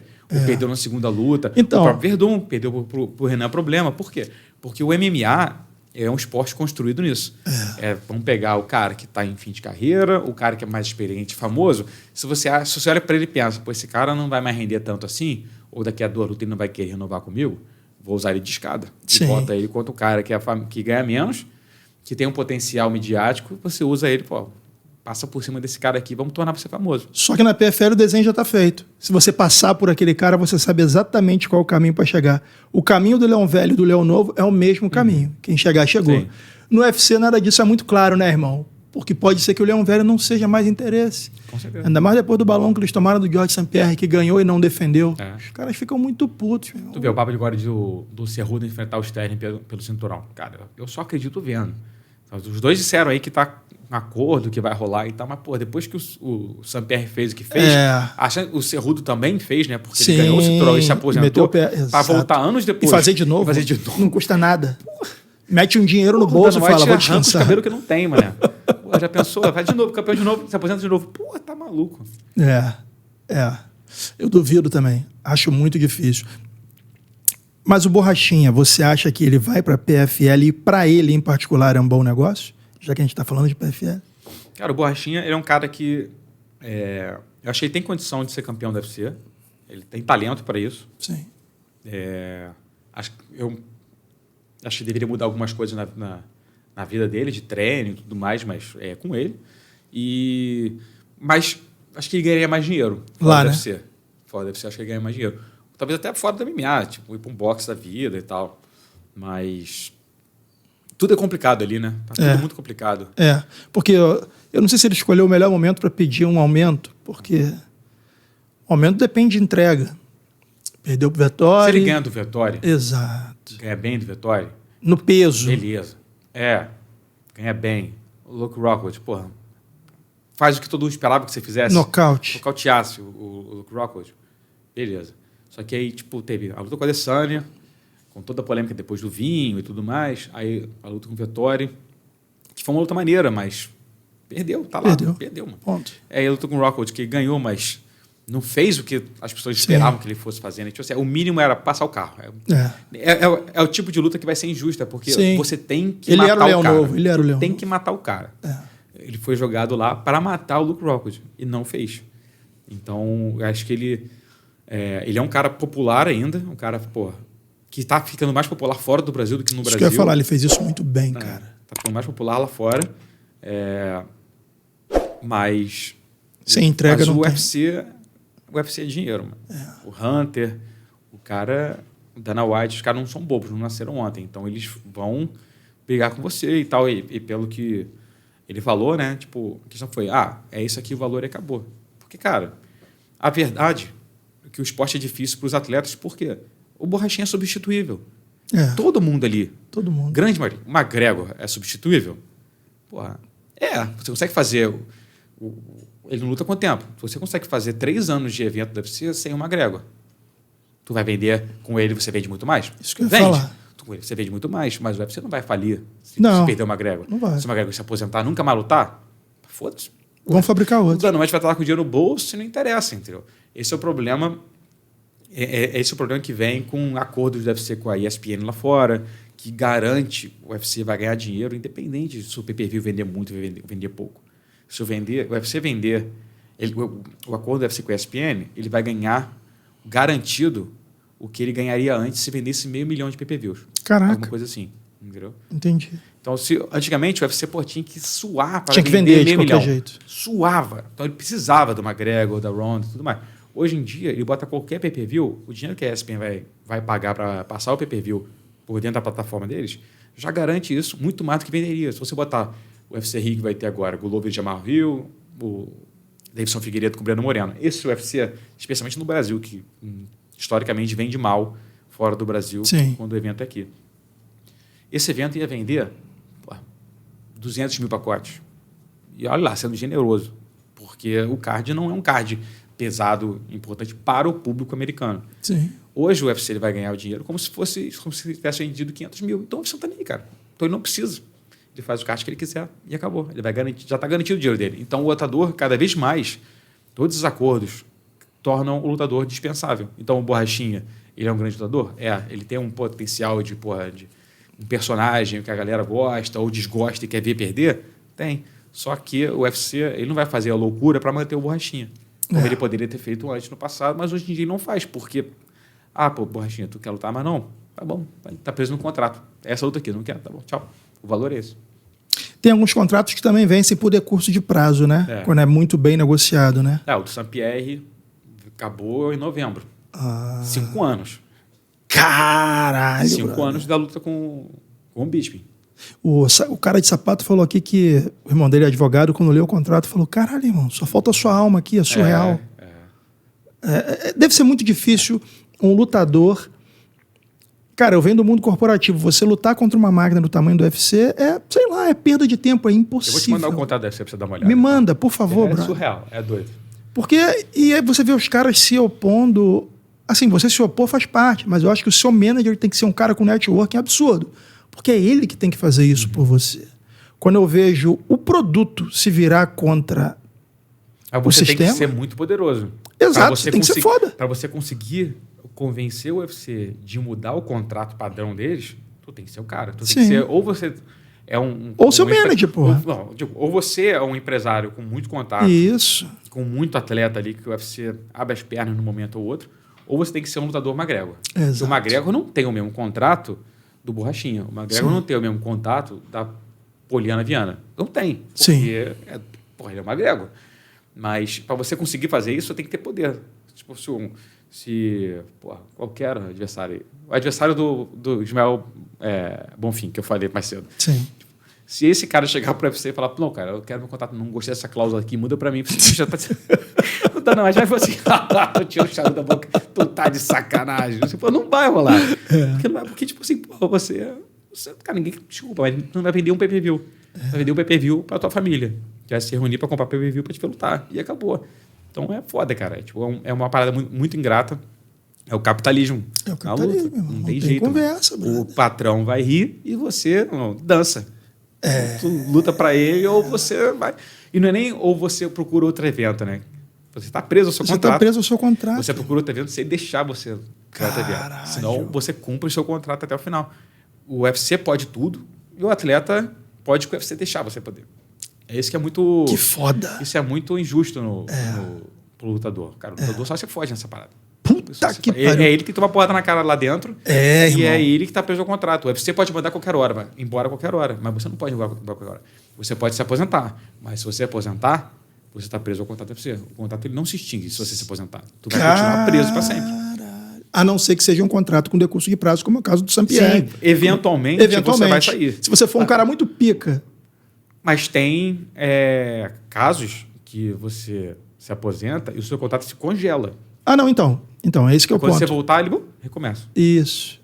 Então, poucos contratos, se eu não me engano, posso estar errado, acho que Aldo, o contrato dele vence por decurso de prazo, e se vencer o prazo sem ele lutar, ele está livre. Saint-Pierre foi um caso desse. Agora, mas ele saiu em contato com a UFC. Se ele for lutar boxe, você tem que liberar. Para sempre? Não sei se é para sempre, mas agora, se ele quiser lutar em 2023... ele tem que pedir pro Dana White. Irmão, Disse ele que o Dana White falou que o que ele quiser, tá liberado. Fora MMA, fora MMA. Né? Mas vai lutar boxe, vai ser kickbox, sei o que lá, tá liberado. Ele só vai mandar para ele que ele assina, que libera. Mas tá preso ainda, entendeu? Você lembra da primeira briga grande com o UFC, que foi o Randy Couture? Caralho, ele ficou uns 6 anos, irmão, fudido. Porque ele queria enfrentar o Fedor e não conseguiu. Caralho. Tentou entrar ele fez umas 5 audiências, sei lá, meu irmão. Ele teve a ajuda do Trump na época, que era dono do Affliction, e tentou a liberação dele para lutar com o Fedor. Se fudeu. Criou até jogo de videogame, pô. Que era o Fedor e o Couture. Cara, nada resolveu até que ele se rendeu e falou, vou voltar. Aí voltou para você, o que você fez? Toma Brock. Toma o Brock Lesnar. Passa em cima dele aí. Pronto. Caralho. De novo, você usando o... Tanto, mas justo que o Brock também era uma estrela, mas era uma estrela fora do MMA, né? Por isso, usou um como escada do outro para ser campeão. Cara, aquilo ali foi surreal. Ali o UFC já dava o sinal, meu irmão. Não entra nessa. Caralho, bicho. É muito sinistro. É muito sinistro. O Nate Diaz, ele conseguiu dar o checkmate perfeito porque deu sorte do Chimaev não bater o peso, fazer aquela zona toda, porque senão ele ia ser outro, massacrado, ia ser massacrado na hora de ir embora, ia tomar um pau e é isso. Quis o destino que o Chimaev não batesse o peso, foi uma luta muito mais favorável para ele, que para mim tinha que ser desde o começo, né? Sim. E aí ele foi lá, venceu, lindo, saiu do UFC. Não quero renovar, vitória, acabou, isso aqui. Pode até ser que renove um dia para fazer o McGregor? Pode, mas agora está livre. Agora ele vai ganhar muito mais dinheiro do que ele ganhava no UFC. E na PFL você tem noção de quanto são as bolsas, o Guilherme? Para não veteranos, assim. Cara, o problema de bolsa hoje é que bolsa não é mais divulgada, né? Infelizmente, as comissões atléticas lá todas mudaram as suas regras. Exato. Que é considerado segredo de negociação, uma coisa assim. Então, eles não são obrigados mais a divulgar a bolsa. Então, sempre que você vê na internet aí, acaba um UFC, olha lá, o Perry Pimblett ganhou $100 mil, sei lá, quem ganhou 150. Tudo especulação. Tudo inventado, é tudo especulação, porque tiraram aquele número de qualquer lugar. Entendi. Não tem mais divulgado isso, infelizmente. Eu acho que, se eu não me engano, tem um estado só nos Estados Unidos que divulga. Isso é a Califórnia. Acho que a Califórnia é o único estado que ainda divulga a bolsa. Não sabe, sei lá, até quando, mas ainda divulga. Porque fora isso, cara, não tem como saber mais. Então, né? PFL, nada disso. Eu queria muito saber quanto o One Championship paga para os lutadores. Eu também. Tipo, porque... O único que eu sei é do Adriano Moraes, que eu fiquei sabendo, né? Porque ele teve um processo na justiça lá, tal, de ex-empresários, então, dentro do processo, nas 200 páginas do processo, tinha lá tipo, o contrato dele e tudo mais, então... Com um ano? Com um ano. Quanto era? Cara, eu não vou lembrar o número exato, cara. Eu fiz matéria disso, mas não vou lembrar o número exato. Tá. Mas eles fizeram um valor bom, ele era o campeão, tinha acabado de ganhar do Dimitri Johnson, ganhou lá $50 mil de premiação por ter vencido, tudo mais. Era um valor legal, mas ele era o campeão. Então eu quero saber quanto é que um cara, né, na meiuca ali, quanto um cara desse ganha, né, comparado a um cara no UFC, que chegou no UFC ganhando 12-12, quanto é que um cara chega ganhando um ano, né? Então, para mim, um cara top 15 ganhar 15 mais 15 é uma loucura. É, surreal. É uma loucura. Se você botar por do lápis que o cara luta 2 vezes ao ano... Caralho. 3. 3 é muito. Porque dependendo da performance, esse cara luta uma. Porra, você vê que teve gente que foi contratado pelo UFC e só lutava quando tinha UFC no Brasil. Você fala, caralho, irmão. Se era na época que você fazia 7 eventos aqui por ano, tava ótimo. Mas... Porra, mas não era. Não era. Cara, Léo Santos, irmão. Léo Santos fez carreira no Brasil, pô. É o cara que mais lutou aqui no Brasil. Exato. Ele deu sorte. O Léo Santos já teve temporada de ficar, sei lá, quase 2 anos sem lutar. Você fala, caralho. Johnny Eduardo ficou muito tempo parado. Irmão, surreal. Você não tá entendendo. O Johnny Eduardo lutou quando estreou e, sei lá, lutou mais uma vez depois de 100 anos. Você falava, cara, esse cara é do UFC, brother. E não pode fazer nada em nenhum outro evento. É isso. Não pode. Outro cara também foi o Davi Ramos. Ficou na geladeira, meu irmão. Até que dispensaram o cara e ele foi tocar a vida lá no ACA. Eu acho muito doido, porque além disso o cara não pode ter um banner de patrocínio. O José Aldo aqui falou que ele começou a ver dinheiro quando ele viu que o banner dele, o short, deram, sei lá, algumas centenas de milhares de dólares para ele. Ele falou, caralho, meu irmão, isso dá dinheiro. Acho que o brasileiro, ele, por causa da conversão do dólar, ele se satisfaz com as bolsas menores. Se você comparar com então, mas o UFC vê isso, você acredita? Então, o Borrachinha falou isso, né, recentemente. E eu acho que... Eu não sei se o UFC... Tem um quê de razão? Eu acho que o UFC vê isso. Eu acho que o UFC sabe disso, porque é meio que um contato padrão, né? Um cara que entra no UFC, ele não vai ganhar... não, lá fora o americano que chega no UFC ganha 12-12. Mas se é brasileiro, não. Paga só 4 aqui, porque ele vai converter para dólar. Não faz. O cara vai chegar lá e tal. Mas acho que tem... que pouco brasileiro briga... bolsa melhor, entendeu? Ele não vai comprar uma briga com o UFC que nem o Borrachinha está fazendo. Não precisa ser nesse tamanho de briga, né? Pode ser uma briga mais de bastidores ali e tal, bater o pé. Porque no fundo o cara vai ficar satisfeito. Um cara que ganha no fim de uma luta, que ele fala, ganhou uma luta. 15, valeu. Voltou para casa com $30 mil. 150 mil reais. Mas perdeu, já deixa o imposto lá, não deixa? Depende de onde você está lutando, né? Porque lá é estadual, então varia muito de... Se você lutar na Califórnia, o imposto é surreal. É surreal. Muito maior do que em Vegas. Então, se você vai e pensa, pô, o cara vai 150 mil, no fim das contas ele botou 100 no bolso. Pô, 100 mil reais. Quanto que esse cara lutava aqui no Brasil para ganhar? Ele lutava num Jungle Fight, num Shotô, num Ox, num Max Fight e ganhava, pô, feliz da vida, ganhava 3 mil reais. Quando muito. E aí ele agora está ganhando 100 mil para fazer uma luta. O cara pensa, pô, ganhei mais do que o meu cartel inteiro somado aqui. Então o cara fica feliz. Acho que nesse ponto o Borrachinha tem razão. Quando o lutador não compra a briga, porque ele fica satisfeito depois da conversão. Entendi. Faz todo sentido. Teve uma vez que o The Athletic, um site americano, eles tinham um braço de MMA, né, que infelizmente não tem mais. E eles fizeram uma pesquisa anônima com todo mundo do UFC. Ou todo mundo, a grande maioria, né? Tem gente que não respondeu e tudo mais. E eles divulgaram e perguntavam sobre tudo. Você quer que volte as regras do Pride? Você gostaria que voltasse, que liberasse tiro de meta? Puxar cabelo? Qualquer tipo de pergunta sobre qualquer tema. E uma das questões é de dinheiro, né? Se você está satisfeito com o que você ganhava. E tinha lá o percentual, eu não vou lembrar o percentual, mas digamos aqui, 50% está satisfeito com o que ganha. 25% acha que poderia ser muito mais. Ou isso aqui. E aí tinha lá as ramificações. Eu lembro que eu perguntei para um colega meu que trabalhava nesse site nessa época e tinha ajudado a fazer a pesquisa e tal. Eu falei, cara, eu tenho certeza que dos 50 lutadores que disseram que estão muito satisfeitos, 49 são brasileiros. Tenho certeza. Porque é o cara que converte, cara. O cara bota ali todo lado e diz, tô ganhando em dólar. Então tá feliz pra cacete, entendeu? Sim. E eu falei, cara, eu não lembro o número exatamente não, mas a grande maioria era brasileiro. Faz sentido. Porque a maioria dos brasileiros falava que estava satisfeito. Por quê? No fim das contas... Nossa moeda vale pouco. Exatamente. O cara vai lá, ele faz uma luta nos Estados Unidos, um cara já começa a ter um nome maior, começa a ter uma bolsa melhor, o cara vai ganhar 50-50. O cara ganha a luta, é $500 mil. O cara vai voltar para casa com $500 mil. Ele faz uma luta e compra uma casa. Verdade. Ele faz uma luta e compra uma casa para ele e uma casa para a mãe. Então, como é que o cara desse vai virar e vai xingar o UFC? Não vai. Por isso você vê muito lutador falando de gratidão ao UFC e tudo mais. Tá certo. Ajudou a mudar a vida deles ali. Não tô vendo como crítica, não. Você tá fazendo uma constatação. Isso. O cara, o UFC mudou a vida do cara. Sim. E ele vai ficar grato. E, tem que ficar grato mesmo, porque foi maneiro e tal. Sim. Só que você poderia ganhar muito mais. Então, você pensa quanto que o UFC ganha no geral e quanto que ele distribui para os atletas, poderia ter sido o dobro. Você poderia, ao invés de estar ganhando $500 mil nesse momento, você podia estar botando $1 milhão no bolso. Ao invés de você começar ganhando 15, você poderia começar ganhando 30. Esse é muito mais.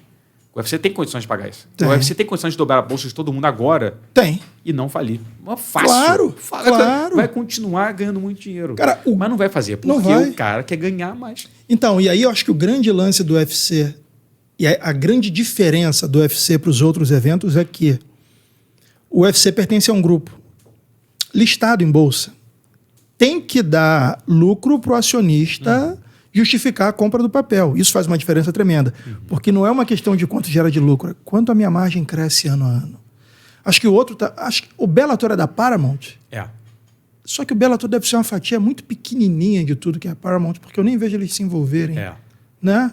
Eles eram da Viacom, né? E aí a Paramount, vocês comprou a Viacom, agora pertence a eles. Mas não é uma coisa que dá muito lucro, né? Não. Acho que eles mantêm porque é um produto maneiro, não é um produto que dá prejuízo. E por que eu tô falando fazendo? isso? É conteúdo. E gera conteúdo para o seu canal e atrai fãs. E pelo que você ouve falar, e aí a especulação, você vê o Bellator em cifras pagando para média igual ou mais do que o UFC, que é muito maior que o Bellator paga para os atletas, entendeu? Você vê esses dias o Patrick Pitbull falando que ganha mais que o Ngannou. Então, as grandes estrelas do Bellator ganham mais do que o equivalente não as maiores estrelas do UFC, né? Tipo o McGregor, o Adesanya e tal. Mas ganha equivalente, se bobear até mais. Sendo muito menor. Do que um Glover, do que um Prohaska, essa galera assim. Mas a galera mais de baixo tem muito... Cara, na época que divulgava a bolsa assim, né? Preliminar de Bellator, cara, de cara ganhando 2 mais 2. Que isso, 3 mais 3. Pô, em 2020, 2019. Que isso, tipo, surreal. Porque lá, eles fazem muito isso, né? Não sei como é que é hoje, mas ele já fez muito isso. O Bellator vai para Israel. Vai fazer 2 eventos lá em Israel. O card principal é do Bellator. O card preliminar é do evento local do Bellator. Entendi. De Israel. Então, eles fazem uma parceria para ajudar a questão de logística. O evento, o parceiro local em Israel ajuda a fazer tudo, prepara tudo, isso que tal, é o card principal. É do Bellator. Por isso que a preliminar tem muito cara estreando, cara que é 2-0, porque é o cara local que o evento local fez lá. E, às vezes, o cara, se você ganhar, você ganha mais uma chance no Bellator. Você ganha um contrato com o Bellator. Às vezes, não. Porque você impressionar, é tipo um contender do Bellator. Se você impressionar, você fecha com os caras e tal. Então, tem essa disparidade, porque não é sempre o Bellator que faz sozinho, né? Sim. Mas nos Estados Unidos, não. É ele que faz. E tem muito caso de bolsa assim, cara, que é bizarro. 4 mais 4. Como pode o evento, que é o número 2 do mundo, pagar isso? 4 mais 4, 3 mais 3. Pô, não dá. Surreal. E como, aí eu repito, como não é um esporte global, como um boxe você ainda não tem uma estrutura para organizar um evento entre dois astros e começar a chamar anunciante de maneira autônoma, como é um evento de boxe, que uma produtora se junta, Showtime com outra aqui, Guilherme versus Alexandre, bom, chove anunciante, não há uma empresa por trás daquilo e o dinheiro é todo para os atletas. Acho que o UFC nunca chega nessa... Não, o UFC não quer. O UFC não, desculpa, o MMA, perdão. Sim. Acho que o MMA nunca chega nessa... porque a lei do boxe, da Comissão Atlética de Nevada? Não, a lei do Ali Act, que é tipo a lei que começou a ajudar os atletas de boxe a se tornar eles mais livres de amarras contratuais com os promotores e tal. Isso abriu esse caminho. Sim. Então é possível você fazer o atleta ele se desligar do promotor e fazer uma coisa independente. Isso no MMA não funciona. Tem briga no Congresso até hoje para tentar vai e volta, né? Mas você acha que não funciona por causa da pouca popularidade, não? Não, porque é lobby. O UFC gasta milhões por ano em lobby para que isso não avance no Congresso. É mesmo, cara? Porque se o UFC se fode, se o negócio desse passa, o UFC ele perde força contratual em cima dos atletas. Imagina um Conor versus Anderson de maneira independente. Explode.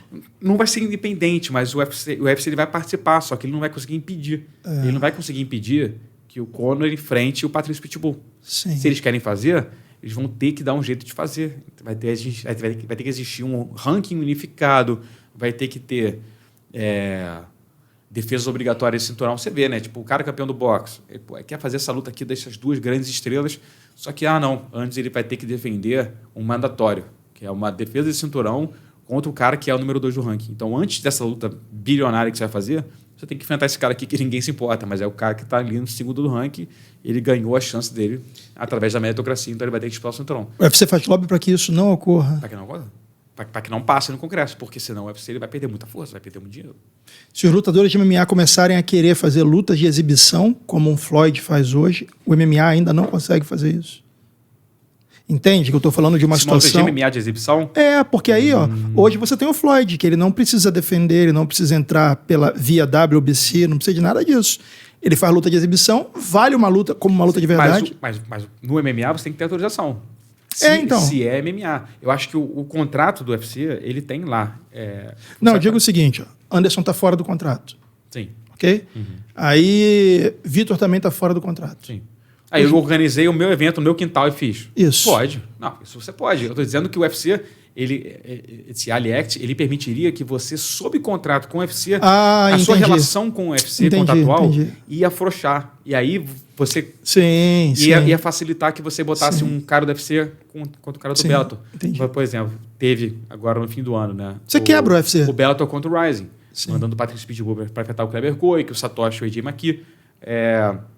Isso seria mais possível. Justo, e daria mais dinheiro. Sem ter que depender da boa vontade do Sakakibara e do Scott Coker para fazer acontecer.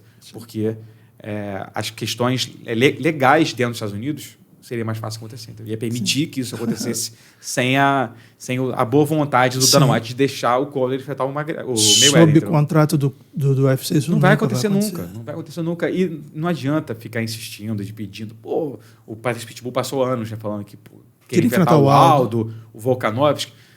Eu entendo a postura dele, porque ele fazia barulho. Claro, tá corretíssimo, é um marketing. Sim. Mas ele, no fundo, sabia que não acontecia. Claro. Porque não vai acontecer. O Dana White não vai fazer nunca isso. Aposta lá $1 milhão. Ele falou que apostaria $1 milhão da bolsa do GP, que ele ganharia acho que era o Volkanovski já na época. Não vai acontecer. O Dana White não vai nunca topar isso. Nunca. Porque ele já topou no passado e se fudeu. Mandando o Chuck Liddell pro Pride, no GP do Pride. E a proposta foi dele na época, não foi? Ele que propôs, porque na época. O Pride era o maior, exato. É como o Scott Coker querendo fazer com o UFC hoje. É o número 2 querendo fazer com o número 1. Ele fez e tomou fumo. Chuck Liddell tomou um couro. Não vai acontecer. O número 1 hoje... E hoje o UFC é muito maior do que o Pride era naquela época. Porra. Infinitamente. Então, o que o Dana White tem a ganhar com isso? O que você tem a ganhar com isso? Só tem a chance de perder. Sim. Se ele perde, tu perdeu pro cara da Série B. Da Série B, né? Que é o que é chamado. Sim. Se você ganha, é mais que obrigação. Tu ganhou do cara da Série B. Sim. Então, isso não vai acontecer nunca. Vai acontecer do Bellator com o Rising, o One, que volta e meia pega um campeão dos eventos locais ali na Ásia e bota para lutar. O Rising, que bota toda hora que chama atletas, o Kleber Koch, que se tornou campeão ganhando o Chico, que ele era campeão do DIP. Então ele... Caralho, DIP das antigas, hein? Existe ainda. Porra, existe ainda? O Kleber Koch ia disputar o cinturão, mas se machucou. E aí esse cara, campeão do DIP, substituiu ele. E ganhou do campeão do Rising. Então ele ficou campeão do DIP e do Rising. Só que assim, aí fudeu o Rising, porque ele perdeu o campeão para um cara de um evento bem menor. Que ninguém lembra que existe hoje em dia. E aí agora tinha que esperar o cara defender o cinturão do DIP para voltar e defender o do Rising. Aí o Kleber Koch foi lá e passou o carro nele e beleza, resolveu a situação, agora temos o nosso campeão mesmo. Mas é difícil, cara, é muito difícil porque você organizar a logística. Eu perguntei para o Patrício Pitbull, se você ganhar do Kleber Koch, que não vai valer, não valeu o cinturão, né? Então você tem interesse, fazer a segunda luta nos Estados Unidos, agora valendo o cinturão, para você ser campeão do Rising e do Bellator. Ele falou, cara, sim, mas como é que vai ser feito isso? Um evento no Japão, nos Estados Unidos. Tu já é campeão de um evento. Como é que você vai defender dois? Tipo, a logística, business, é difícil. É difícil. É difícil. Mas o Horiguchi fez isso, né? Mas acabou que não durou, porque tinha que defender o cinturão de um lado, defende do outro, aí se lesionou e abriu mão de todos, né? Então, é difícil, cara. É muito dinheiro envolvido e para o número 1 fazer... tem que ter muita boa vontade, que não existe, né? Porque não vai ter dinheiro para isso. Ainda não, acho que é boa vontade. Que é boa vontade, exatamente. Cara, mas o que você está fazendo aqui, mais do que uma conversa, é, na minha opinião, uma aula sobre realidade. Porque, sem brincadeira, os directs que eu mais recebo no Instagram do Connect um dia eu vou estar nessa cadeira aí, tô treinando jiu-jitsu, sou faixa roxa, blá, blá, blá. Você fala, tomara que essa galera saiba como é, de fato, a vida de um cara que se predispõe a viver o processo de se tornar um astro de MMA, porque... Acho que a maioria sabe que não é fácil. Acho que não tem noção de acho que entende a rotina do dia a dia. Porra, Guilherme, o cara imaginar que é 2+2 num Bellator, eu acho que a galera não imagina. Que quem já foi... Sei lá, você vai pegar um Aaron Pico, que é um moleque montado para ser campeão do Bellator, e vai ganhar $2.000 para apanhar dele. Sendo que o cara toma leitinho com pera desde que nasceu. Scott Coker vem patrocinando o moleque desde antes dele se tornar lutador. O AJ McKee, mesma coisa, já estreou, só fez toda a luta dele lá, criado lá dentro. Contra um cara que está aqui se dividindo entre iFood e treino de jiu-jitsu. Irmão, para ganhar $2.000 é uma pica absurda. Por isso que muito brasileiro acaba topando a cilada que é lutar na Rússia hoje em dia. Cara, você vai lutar na Rússia, você sabe que a tua chance de ganhar é de 20%. Ou mata o cara, ou tu vai perder. A chance é 20%. Porque tu tá pegando um cara que geralmente é a trolha que tá jogando em cima de você. Se você é um cara, um brasileiro, já tem uma experiência. Se você passou pelo UFC, então, meu irmão, chora, tu vai pra lá e vão botar um cara que é 20-0 em cima de você e vai passar por cima de você. Um cara faminto, vai botar uma Hatchev em cima de você lá. Tal. Quer fazer cartel pros caras. Tu vai ganhar um dinheiro bom. Tu vai ganhar, em dólar, em euro, sei lá que eles vão te pagar. Você vai voltar, satisfeito com o dinheiro que você fez. Vai realmente mudar a tua vida. Só que, tu vai perder. Tu vai perder. Aí você vai acordar, depois de, 2 anos, e perceber, ganhei... depois de montar... Lá eles pagam bem, né? Para brasileiro. O cara tem nome, então, ganha um dinheirinho bom. Então, vai voltar depois de 2 anos e pensei, fiz R$200 mil nesse tempo aí. R$300 mil. Aí tu olha pro seu cartel, você perdeu 5 das últimas 6. Tu vai lutar onde agora? Vai lutar onde? Quem vai te dar uma oportunidade? Vai ser um evento na Rússia de novo? Contra um outro cara que é 15-0? É muito difícil, cara. Acho que a Rússia dá muita oportunidade. Tem muito brasileiro que vai para lá, tipo o Bruno Blindado. Foi para lá, atropelou geral, foi para UFC, muito bem. Só que é uma fatia muito pequena que se dá bem, que vai para lá. Os caras são parciais de verdade. Vai para lá, você... Acho que hoje em dia, tipo de juiz e tal, é menos do que já foi um dia, né? Como é no Brasil. No Brasil também, antigamente, o gringo vinha para cá para tomar no cu, mas ia ser garfado. Ou tu nocauteia e finaliza, ou tu vai ser garfado, não tem jeito. Mas hoje em dia, como tudo é transmitido... não dá para fazer tanta cagada. Não dá para fazer muita merda, porque todo mundo vê, né? Mas, se você... Toda hora, todo gringo que vai para lá é garfado, quem vai topar? Ninguém, né? Ninguém. Mas... Acho que é tudo um ambiente muito hostil. Sim. E você vai sempre enfrentar um cara que você nunca viu na tua vida e o cara é 15-0. Aí tu vai chegar, cara, quem é esse cara aqui, mãe?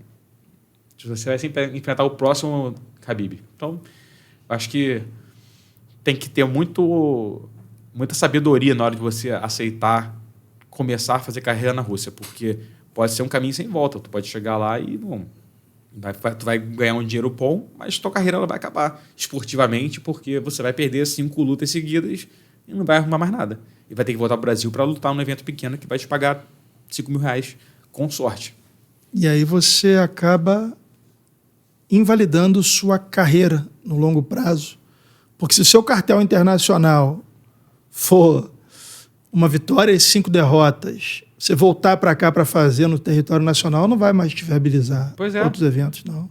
Só um evento muito pequeno que ainda martela na ideia, não, o ex-UFC, tem um ex-UFC lutando aqui e tal. Por mais que o cara venha de 10 derrotas, ele vai lutar no interior de sei lá onde, sim, que vai atrair, o ex-UFC, maneiro, só que... Mas é um evento que funciona pro evento, não pro atleta. É isso, não é um...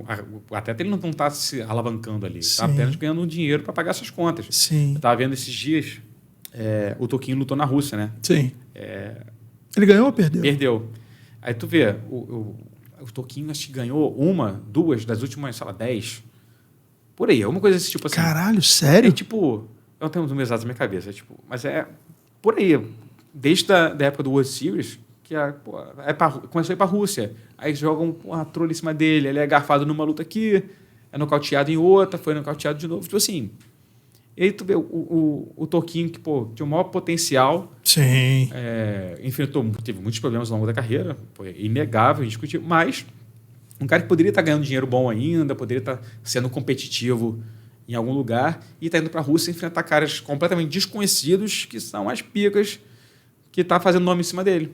É um cara, ele foi para a Europa, lutou não sei se foi Itália, pegou aquele Emil Mick que foi para o UFC, nocauteou o Toquinho, foi para o UFC. A galera fazendo nome em cima dele, usando o Toquinho de escada para chegar nos grandes eventos. Tá ganhando bem lá para a Rússia? Provavelmente vai estar ganhando dinheiro legal, mas esportivamente tua carreira começa a cair porque você vai chegar num momento que você perdeu 3, 4 seguidas e tu não é mais o Toquinho que foi do UFC. Sim. Tá num momento bem mais difícil da sua carreira para conseguir. Agora você vai no próximo evento. O evento russo, me contrata aí, pô. Mas, cara, tá 25 derrotas, te pago 10. Em vez de pagar 30, que poderia ter pago antes, né? Caralho, Guilherme. Assustador olhar por esse ângulo assim. Não é só subir ali e lutar. Essa é a última parte de tudo, né, cara? Uhum. Planejar a carreira. Você acha que hoje em dia os managers fazem aquele trabalho básico de casa-luta ou tem uma galera que abraça e cuida de fato com esse olhar aí que você está fazendo, de falar, cara, vamos por aqui, isso aqui não, espera. Você acha que a gente ainda carece desse profissional ou que mudou bem o olhar dos caras? Cara, eu acho que tem os dois tipos, cara. Tem empresário que é só aceitador de luta. Sim. O UFC manda a luta, sim. Ou, não, ele tá machucado, não pode lutar. Ele só faz isso. Isso é foda, cara. Mas tem empresário que, faz o trabalho que tem que ser feito. Tu é empresário, mano. Tem empresário, tem que fazer. É uma coisa engraçada que eu vejo, porque eu lido muito com empresário gringo também, né? Por trabalhar no site americano e tal. Muito empresário lá fora, a grande maioria, faz uma coisa que quase ninguém aqui no Brasil faz. O que é? Tipo o trabalho de assessoria de imprensa também. Boa. Tipo, marcar entrevista com o cara. Ele tem uma luta marcada, os caras oferecem, ele tem ou o próprio empresário, ou ele tem um funcionário dele que vai nos repórteres para marcar entrevista, para fazer. Porque, se você esperar que um lutador do UFC, que tem uma luta no UFC, tenha o discernimento, ou então, a cabeça de pensar, vou contratar uma assessor de imprensa aqui para me ajudar a divulgar meu nome, ou então para facilitar a minha vida. Eu vou dar entrevista, mas pelo menos organiza tudo para ser no mesmo dia, eu tiro um dia para fazer isso. E não tem isso aqui no Brasil. Pouco a cara que faz isso, de tentar fazer um meio de campo de entrevista. Lá nos Estados Unidos, cara, é o normal. Talvez o cara blinde até o lutador de entrevista. Você fala, tá errado, irmão. O cara tem que ter exposição, tem que ter mídia, tem que ter Instagram bombando. Eu não entendo, cara. Muito lutador que, tipo assim... lutador que é desconhecido ainda, que não gosta da entrevista. Fala assim, cara, pra quê, mano? Tá doido, cara? Tá doido, cara. É a tua hora de aparecer, pô. Exato. É a hora de aparecer. É porque eu martelo nessa tecla. Esporte é para quem pratica, para quem assiste é entretenimento, irmão. Olha o Alex Poatan. 1 ano, 3 lutas e o cinturão. Você acha que foi o quê? Trabalho de empresário, irmão. Vem cá, tem uma narrativa bacana aqui, ó. Esse cara já ganhou case de sucesso. Case de sucesso, irmão. Mérito do Poatan, mérito dos empresários dele, incluindo o Joinha, porque casou as lutas corretas, na cronologia correta, com a história certa sendo contada, sem o cara falar inglês. Porra, meu irmão, acho que todo mundo tinha que fazer um trabalho desse. Foi a podcast, deu entrevistas, estava sempre na internet. Já está com 1 milhão de seguidores lá. O cara entrou há 1 ano no UFC. No Glory, grande parte das pessoas sequer conheciam ele como campeão. Eu não conhecia. Menor, não tem como, Eu não sabia quem era até ele chegar. Falei, caralho, irmão. Nos Estados Unidos parece que a parada é diferente. Os caras lá já fazem... O próprio Adesanya tem o canal dele, faz react, bomba. Pra mim, o Volkanovski tem o próprio canal do YouTube também, fica cozinhando lá, fica fazendo vídeos. Exato. As paradas diferentes. Cara, você tem que investir, cara. Tem que investir. fazer uma parada diferente, porque você tem que fazer o cara se importar com você. Não é só vir você lutar. Tem que me importar. Por que eu tenho que seguir você? Verdade. Porque você tem que me convencer me convencer, eu digo o fã, né? Me convencer a gostar de você, de me importar com você. E muita gente não entende isso. Acha que vencer é o suficiente. Vencer, não, o próximo adversário que você escolher lá, pra mim tá bom. Cara, não é, cara. Não é a tua carreira, cara. Você acha que o Joe Silva, né? Eu costumo falar Joe Silva, né? Você acha que o Mick Manning está indo dormir pensando, porra, quem será que o Massaranduba vai enfrentar na próxima luta? Porra nenhuma. Bicho, é a última coisa que ele vai pensar na vida. Você tem que fazer o seu trabalho, entendeu? Você tem que, porra, no dia a dia, fazer ser visto, né? Fazer social, ser visto. Quando tu vai lutar, você tem que dar entrevista para todo o site, cara. O Massaranduba, né? Um cara que... gente boa pra caralho. Gente boa pra caralho, pô, história de vida do cara, porra, sinistro. Só que ele é um cara que é bicho bronco, né? De roça, né? E tal. Sim. Então, pô, cortava muito peso na época do peso leve e tal. Então não era o cara... Fight Week para ele era uma desgraça. Tem que entrevistar o Massaranduba na Fight Week. Dava pena, porque o bicho estava... Morto. Porra, morrendo. Aí o que eu falei? Cara, entrevistar o Massaranduba, se eu sou assessor de imprensa dele. Pô, tu vai lutar dia 15. Dia 15 do mês anterior. Vai parar um dia e vai dar entrevista. Receber todo 15 mundo. sites, vamos lá. Vamos fazer entrevista aqui. Vai passar 2 horas sentado aqui hoje e 2 horas da manhã a atender um telefone, dando entrevista. Porque você sabe que na Fight Week você não aguenta. Porque tu corta peso igual maluco, tu não aguenta. E você sabe que na Fight Week vai ter coletiva, vai ter isso aqui e tal, então já vão te entrevistar também. Você tem que ser visto fora do período de luta também. Sim. Tem que ser, ganhou a luta, mano, marca outra coisa. Faz uma entrevista, faz o sei lá o quê. Tem que ser visto, cara, porque senão o ritmo de eventos hoje em dia é uma merda. Porque você ganha hoje, sábado tu lutou, ganhou. Segunda-feira já é o pré do próximo evento, já não é mais o pós desse. É verdade. Então já estão falando sobre a luta que vai ter no sábado que vem. A máquina do UFC já quer esquecer você. Ela quer promover o próximo, porque ela já ganhou dinheiro com você. Ela quer ganhar o dinheiro no próximo. Então o UFC não vai mais. Antigamente, que tinha um UFC por mês, 2, a parada era grandiosa. Esquentava porque você ganhava, assunto. isso aqui, ficava 1 semana, 2 semanas falando sobre a tua luta, tu ganhava. Porra, falando assim, caralho, o Alexandre arrebentou, mano. Olha isso, era 1 semana falando de você, até começar a mudar o assunto pro próximo. Por isso que todo evento de Strike Force na reta final era, porra, pica, porque eles faziam um evento a cada 2 meses, sempre o card era maneiro, porque fazia pouco evento, então as estrelas estavam sempre lá. Então o nego terminava, porra, cara, o Strike Force é sinistro, você comprou o Strike Force. Porque na reta final tinha pouco evento, então era sempre galáctico. Criava uma antecipação. Tipo, cara, eu quero ver. Por isso que o Bellator mudou o formato dele. O Bellator era toda semana, aquele formato de GP. Ganhou o GP, campeão do GP, disputa o cinturão. Cara, tu não se importa, porque todo ano ia o Patrício Pitbull ganhar o GP. Ou o Patrick Pitbull ganhava o GP. Aí ia lá, o Wilson Reis na final, o Dudu Dantas. Era sempre a minha galera ganhando GP, disputava o cinturão. Aí o cara que perdia o cinturão voltava, ganhava GP, disputava o cinturão. Então era mesmo, não existia uma narrativa, não existia uma história maneira para contar. Porque era a mesma coisa. Eu acho que esse é o grande problema da PFL. PFL é um formato maneiro, da meritocracia, dá dinheiro para os atletas, mas qual é a grande história fora o lado pessoal, assim? Pô, o cara vai estar, a Larissa Pacheco, porra, incrível a história dela, porra, foi para o UFC, não foi bem, agora ganhou. Maneiro, mas é difícil você se importar, porque ela vai lutar 5 vezes no ano. Ela enfrentou a Kayla Harrison 3 vezes já. Ele vai enfrentar de novo no que vem. Então as mesmas coisas meio que se repetem, e aí fica meio maçante, fica cansativo de você criar narrativas interessantes para vender para o público. Vai ser só no lado do esportivo, quem vai ser campeão do GP. Só que Ante Delija, campeão da PFL, a PFL deu $1 milhão para esse cara. O que esse cara deu de retorno para a PFL? Não deu, cara, porque é um cara que Não é um cara conhecido, não é um cara com um super nome. Se o Verdun é campeão da peso pesado da PFL, porra, pica. Verdun, pô, um cara histórico e tal. Mas o Antedelija é um cara que não tem fã. Fato. Coitado, né? Tem fã, mas, pô, não é uma grande estrela. Não vai justificar. Quando a PFL começou esse negócio de fazer GP para pagar 1 milhão pros caras, eu falei, pô, bicho, eu não sei como é que ele sobrevive até hoje. Fato. Os caras estão queimando dinheiro, cara. Sim. Queimando dinheiro. Isso pode mudar o dia que o cartel for galáctico, gente pra caralho. Pois é, mas, tipo... Você acha que esse movimento não acontece cedo ou tarde? Daqui a pouco já tem uma...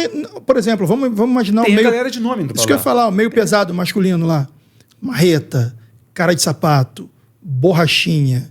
Já é um trio pesado. Mas 3 excelentes lutadores. Mas, lembrando, é um evento americano. O cara de sapato é um excelente lutador, mas se ele se tornar campeão da PFL, a PFL botar 1 milhão no bolso dele, ele vai dar um retorno financeiro para uma organização americana. Entendeu? Essa é a minha questão. Eu não sei. Não sei se eles vão ter um grande retorno que justifique isso. Se o Pettis ganhar, porra, é um cara que é um nome grande, muito grande, lá nos Estados Unidos. Sim. O cara de sapato passou pela UFC, pô, excelente lutador, mas ele não é um cara, uma super estrela nos Estados Unidos. Sim, entendi. É complicado, cara. É queimar dinheiro. Furar a bolha do MMA é muito difícil, né? E quando tem zebra, então, pô, o Rausch, que se tornou campeão da PFL, o cara que veio comendo pela beirada da reserva, pegou a reserva, substituto, e foi campeão.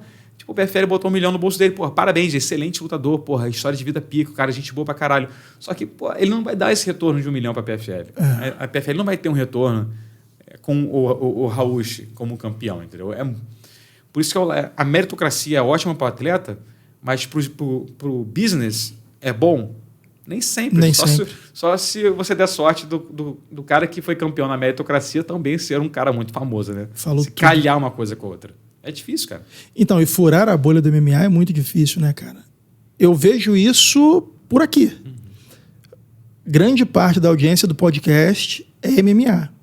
Você pode ter um assunto foda. Você bota lá no canal, ele vai flopar. Se eu botar a Charles do Bronx, escorregou e caiu de cabeça, nego. Caralho, deixa eu ver o que aconteceu com ele. Se ele tá morto, se ele tá vivo. Não adianta ter carisma, não adianta ter uma história incrível.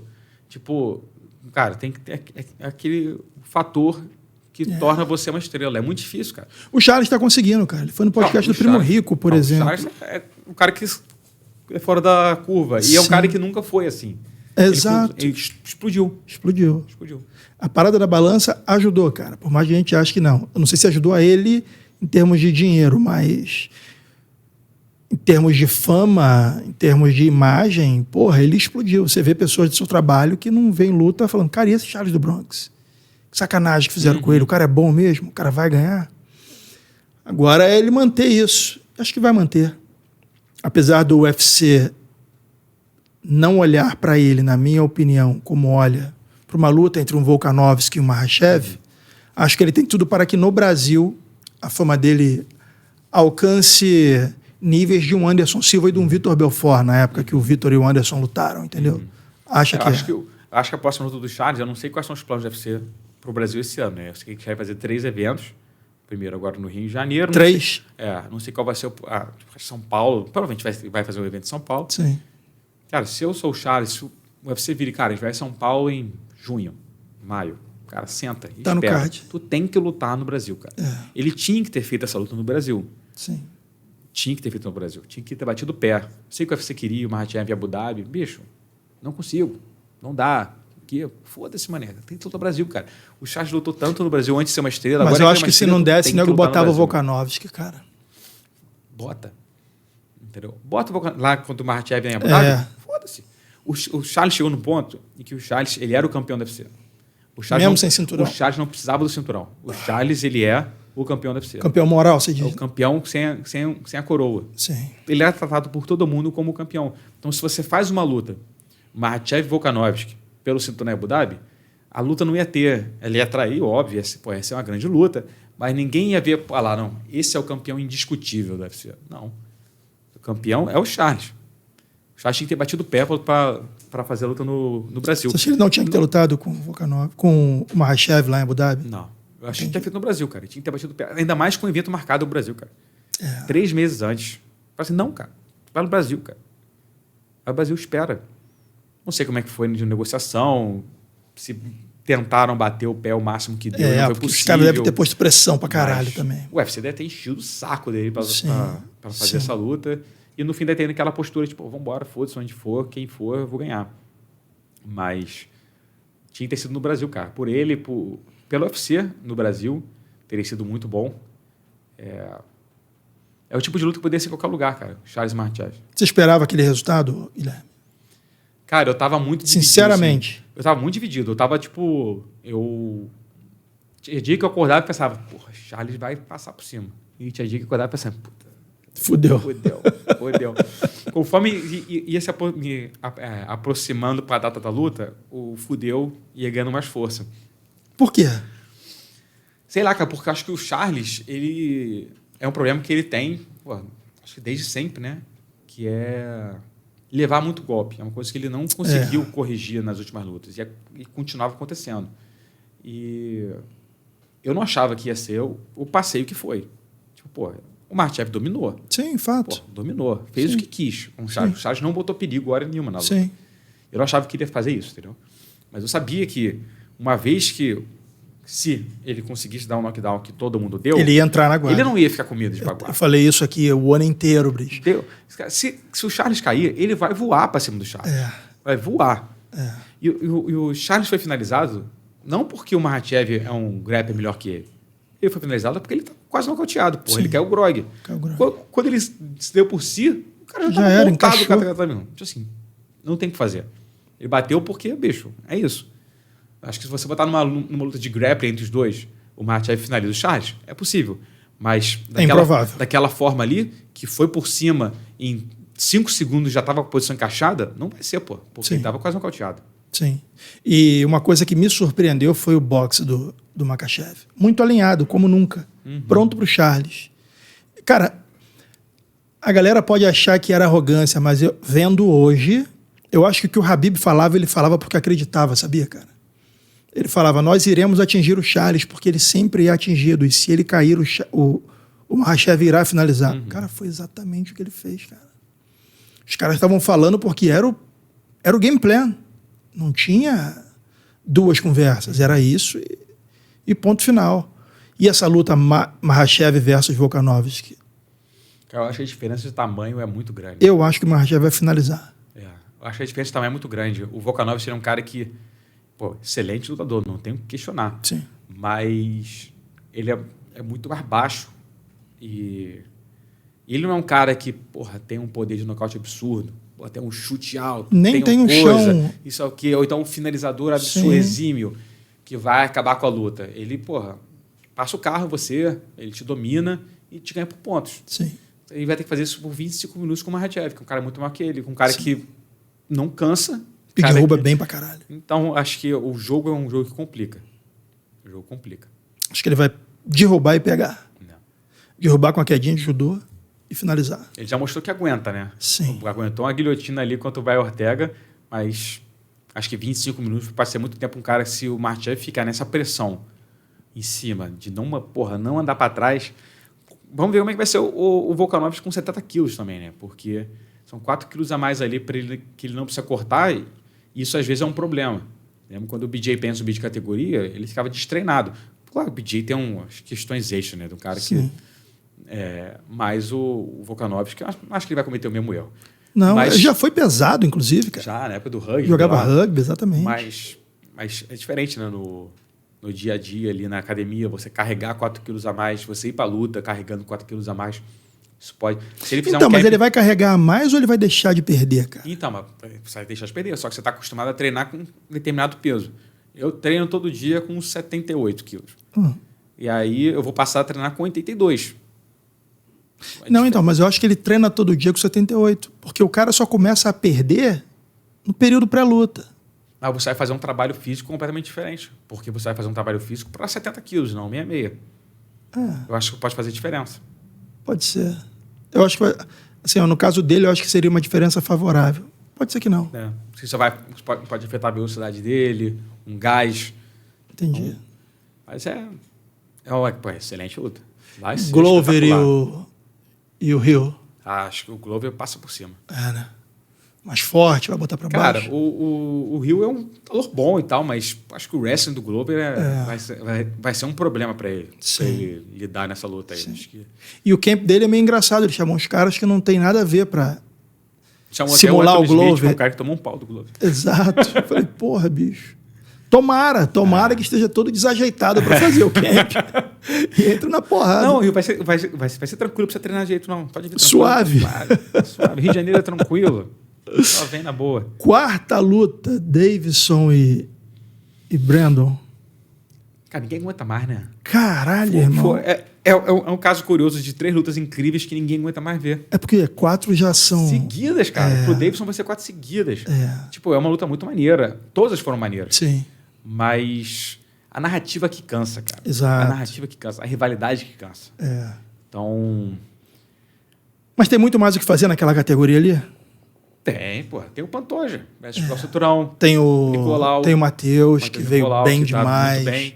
Eu acho que tem opção. Tem o Askarov perdeu a última, né? Mas estava bem também na categoria. Você tem alternativas. Só que o problema é que elas acabam batendo. O Kakara França enfrentou o Breno Moreno, perdeu. Então, acaba se afunilando ali. O Pantoja já ganhou dele, não já? Já ganhou do Breno Moreno, já ganhou do Kakara França, já ganhou de todo mundo ali. Perdeu pro Davidson, se perdeu não pro me engano. Davidson, Esse moleque é brabo pra perdeu, caralho. não, ele perdeu irmão. pro Askarov também. Ele é brabo demais, irmão. Selvagem. Ele vai estar de reserva no UFC Rio, né? Sim. Caso aconteça alguma coisa. Sim. É isso, irmão. Porra, bicho. Obrigado pela aula sobre Jamais, MMA aí. que isso. Foi sim, cara. Ah, pode parar. Sim, porra. Pra mim cara, eu adoro ver uma visão profissional de quem há muito tempo tá lá nos bastidores, entende como o negócio funciona, conhece os atletas. É bem legal, cara, é bacana. Não só pra mim, pra todo mundo que tá assistindo, porque envolve muito mais coisa do que só lutar, cara.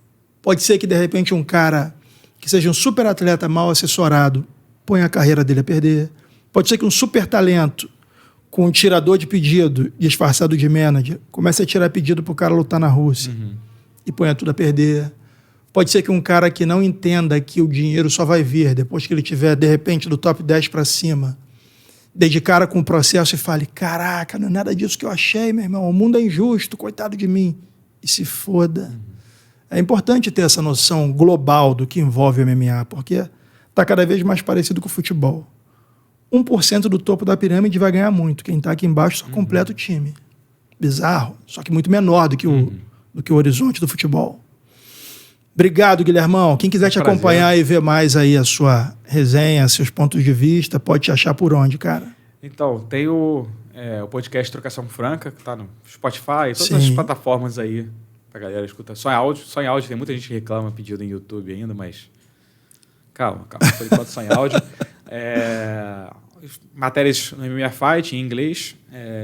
E Twitter, Gui Cruz com 3 E's. E no Instagram. Boa pergunta. GuiCruz.mma. Esqueceu o seu Instagram. Você não digita mais o próprio Instagram, né? Já fica tudo salvo. Então você nem lembra mais como é que é o arroba lá. Mas é isso aí. Todo dia escrevendo uma groselha por aí. Meu irmão, cara, seja muito bem-vindo. E o dia que você quiser voltar, a casa é sua. Tá bom? Foi um prazer trocar essa ideia contigo. E que a gente tenha mais resenhas aí pela frente. Prazer é todo meu. A gente se vê de novo aí no UFC Rio. Isso aí, meu irmão. Valeu, irmão. Abração. Valeu, galera.